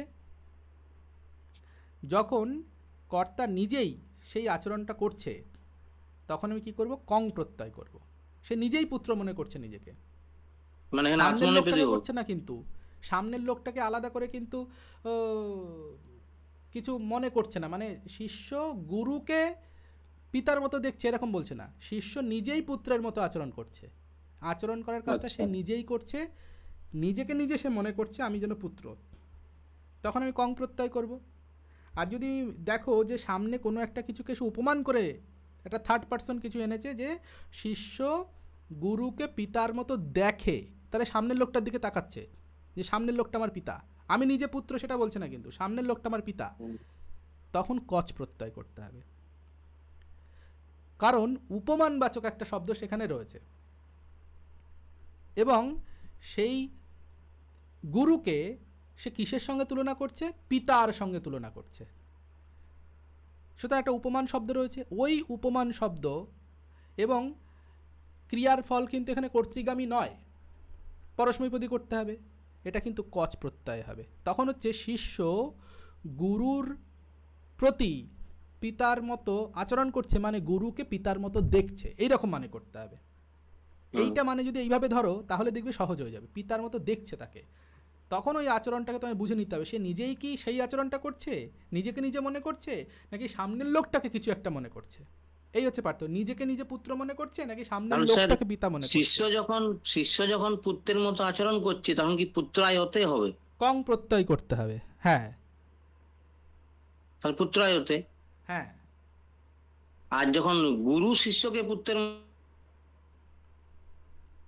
মতো দেখে ওইটা কি হবে? কচ প্রত্যয় করতে হবে। গুরু আর শিষ্য আছে, গুরু আর শিষ্য আছে, কিন্তু গুরু মনে করছে আমার শিষ্য না, আমার পুত্র সমান, তখন আমি কচ প্রত্যয় করব। পুত্র শব্দ উপমানবাচক শব্দ, তাতে কচ প্রত্যয় করতে হবে। এবার পুত্র শব্দে কচ প্রত্যয় করলে কি হয় দেখে নাও, পরস্মৈপদী হবে। কচ প্রত্যয় পরস্মৈপদী, কং প্রত্যয় আত্মনেপদী, মেইন পার্থক্য এটাই। মানে একবার পুত্রায় হতে, একবার পুত্রায় অতি। দেখে নেবে রূপটা, ঠিক আছে, বানানটা দেখে নেবে। আচ্ছা ঠিক আছে। আচ্ছা, কাকলি হাত তুলে আছো, কাকলির প্রশ্ন হয়ে গেছে। তারপরে 3 নম্বর হচ্ছে চন্দ্রশেখর নাকি চন্দ্ররেখা? হ্যাঁ স্যার, একটা প্রশ্ন ছিল, প্রশ্নটা হচ্ছে ক্রিযুক্ত সানচ স্ত্রী করে টাপ বললেন আপনি, কেন ওটা স্যার ইফ হবে না? না, ওটা সত্যি করলে ইফ হবে, সত্যি প্রত্যয় করলে ইফ হবে, সানচ করলে ইফ করব না, সানচ করলে টাপ করব। ওকে, থ্যাংক ইউ। ধনঞ্জয় হাত নামাও, তোমার হয়ে গেছে। স্বর্ণালী?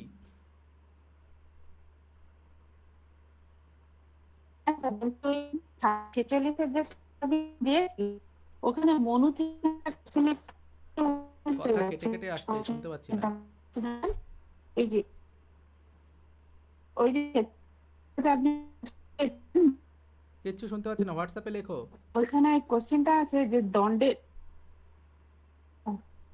এই গ্রুপ।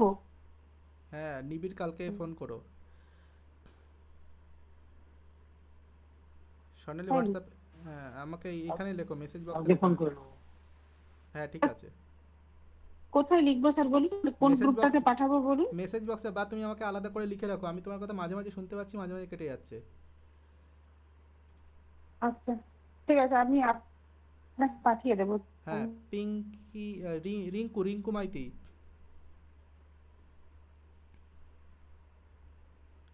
কোশ্চেন ছিল মনু থেকে দণ্ডের অপপ্রয়োগের ফলে কি হয়? হ্যাঁ, এটা একটা ভুল আছে।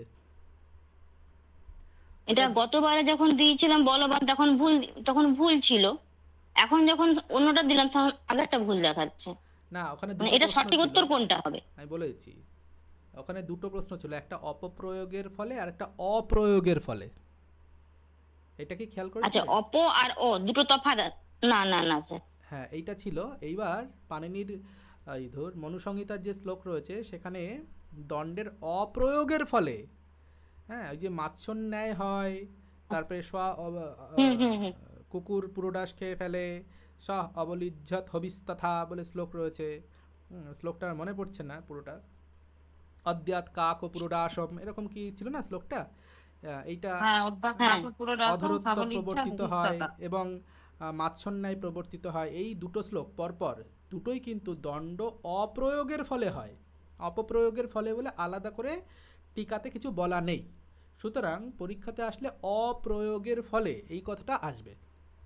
অপ্রয়োগের ফলে, অপপ্রয়োগের ফলে এইভাবে আসবে না। ওই প্রশ্নটা অপপ্রয়োগের ফলে লেখা ছিল, দুটো দু রকম ছিল, ঠিক আছে? অপপ্রয়োগের ফলে হলে অধরত্ব প্রবর্তিত না হয়। না না, অপপ্রয়োগের ফলে হলে পরীক্ষায় আসবে না। ওইটা আলাদা করে টিকায় কিছু বলা নেই, ওটা প্রশ্নে আলাদা করে দেওয়া হয়েছিল, ওটা টিকাসম্মত কথা নয়। আচ্ছা ওটা অপ্রয়োগের ফলে কি হয় এইভাবে আসবে। আচ্ছা ঠিক আছে। আচ্ছা, পিঙ্কি দাস। হ্যাঁ স্যার, বলছি সর্বজনীন বা সর্বজনীন এই দুটো কিরকম হচ্ছে একটু স্যার বলে দিন, আমরা গুলিয়ে যায় এইটা। আচ্ছা, এইটা যদি তোমায় আমি লেখাটা পাঠিয়ে দিই তাহলে কেমন হয়? হ্যাঁ স্যার, পাঠিয়ে দিন, আমি তাহলে দেখে নেব। আচ্ছা দেখো, এসএলএসটি গ্রুপ, কোন গ্রুপে আছো তুমি? ওই যে মক টেস্টের গ্রুপে। আচ্ছা ঠিক আছে, মক টেস্টের গ্রুপেই পাঠিয়ে দিচ্ছি। দেখো চলে গেছে, ঠিক আছে? চলো তাহলে গুড নাইট সবাইকে। আজকে আর গল্প করব না, গল্প বলেছিলাম ঠিকই কিন্তু গল্প করা হলো না, প্রশ্ন উত্তর আলোচনা হলো। সকলকে গুড নাইট। আর মাত্র 33 জন আছে, সবাই। স্যার আমার একটা ছোট্ট প্রশ্ন ছিল। হ্যাঁ, বলছিলাম যে অর্থশাস্ত্রে শব্দে অর্থের অর্থটা এটা আপনি দিয়েছিলেন, এটা যদি একটু ক্লিয়ার করতেন না তাহলে একটু ভালো হতো। হ্যাঁ, মনুষ্যবতী ভূমি। হ্যাঁ, মনুষ্যবতী ভূমি। অর্থ মানে শুধু টাকা পয়সা নয়। শুধু কি অর্থ মানে টাকা পয়সা নয়, এখানে এখানে অর্থ বলতে অর্থ এই যে পৃথিবী, এই যে সাম্রাজ্য, সেই সাম্রাজ্য রাজা কিভাবে চালাবেন তার উপায় আলোচনা করেছে যে গ্রন্থে, সেটাই অর্থশাস্ত্র। তাহলে এই মনুষ্য যেখানে থাকে সেই ভূমি এবং সেই ভূমি পালনের উপায়, এইটাই হচ্ছে অর্থ শব্দের মানে। এখানে দুটো জিনিস, এক হচ্ছে এই পৃথিবী। ছিল, হ্যাঁ বলো। বলছি বিশ্বকোষ কোন পুরাণকে বলা হয়? এই মেরেছে রে, এইটা নিয়ে সংশয় আছে। এটা অগ্নিপুরাণ বেশিরভাগ জায়গায় বলা রয়েছে। হ্যাঁ, অগ্নিপুরাণটাই নেবে। আচ্ছা, আরেকটা আছে যে ওই দশরথের মধ্যম পত্নী কি? এই তো আরো সংশয়ের প্রশ্ন, এই সমাধান হয়নি, এটা সমাধান হয়নি। হ্যাঁ, আপনার একটা ক্লাস শুনেছিলাম যে সমাধান হয়নি, মানে মধ্যম হবে না কনিষ্ঠা হবে। আর কারো কোনো প্রশ্ন আছে? স্যার একটা বলে দিন না স্যার, ওই বৃহৎ যেটা বৃহৎ ওটা লিটে প্রথম পুরুষ বহুবচন, ওটা দীর্ঘও হবে না হর্ষও হবে? ওটা আমার বইতে দেখলাম হর্ষ লেখা আছে, আর একজন গ্রুপে দেখলাম দীর্ঘ করেছে, কোনটা হবে আমি বুঝতে পারছি না। তোমার কাছে কি বই আছে? আমার কাছে 3টে বই আছে, পাণিনিয় শব্দশাস্ত্র আছে, আর হচ্ছে পাণিনিয় আছে, আর ব্যাকরণ কৌমুদী আছে। হ্যাঁ, তুমি পাণিনিয় শব্দশাস্ত্র দেখেছো? হ্যাঁ, শব্দশাস্ত্র দীর্ঘও আছে। শব্দশাস্ত্রটাই নেবে। আচ্ছা আচ্ছা ঠিক আছে স্যার।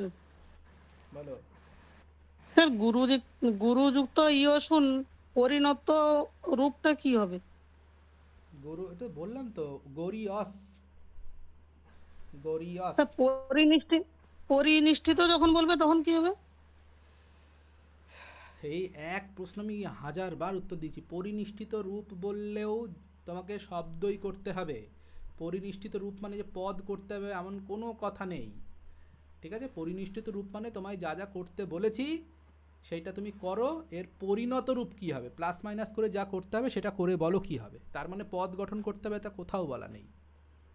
এবার অপশানে যদি সবকটাই পদ দেয় তাহলে ধরে নিতে হবে আমাকে ওইটাই চেয়েছে, ঠিক আছে? পরিনিষ্ঠিত রূপ মানে যেটুকু বলেছে সেটুকু করো। আচ্ছা আচ্ছা ঠিক আছে। ঠিক আছে, গুড নাইট সবাইকে।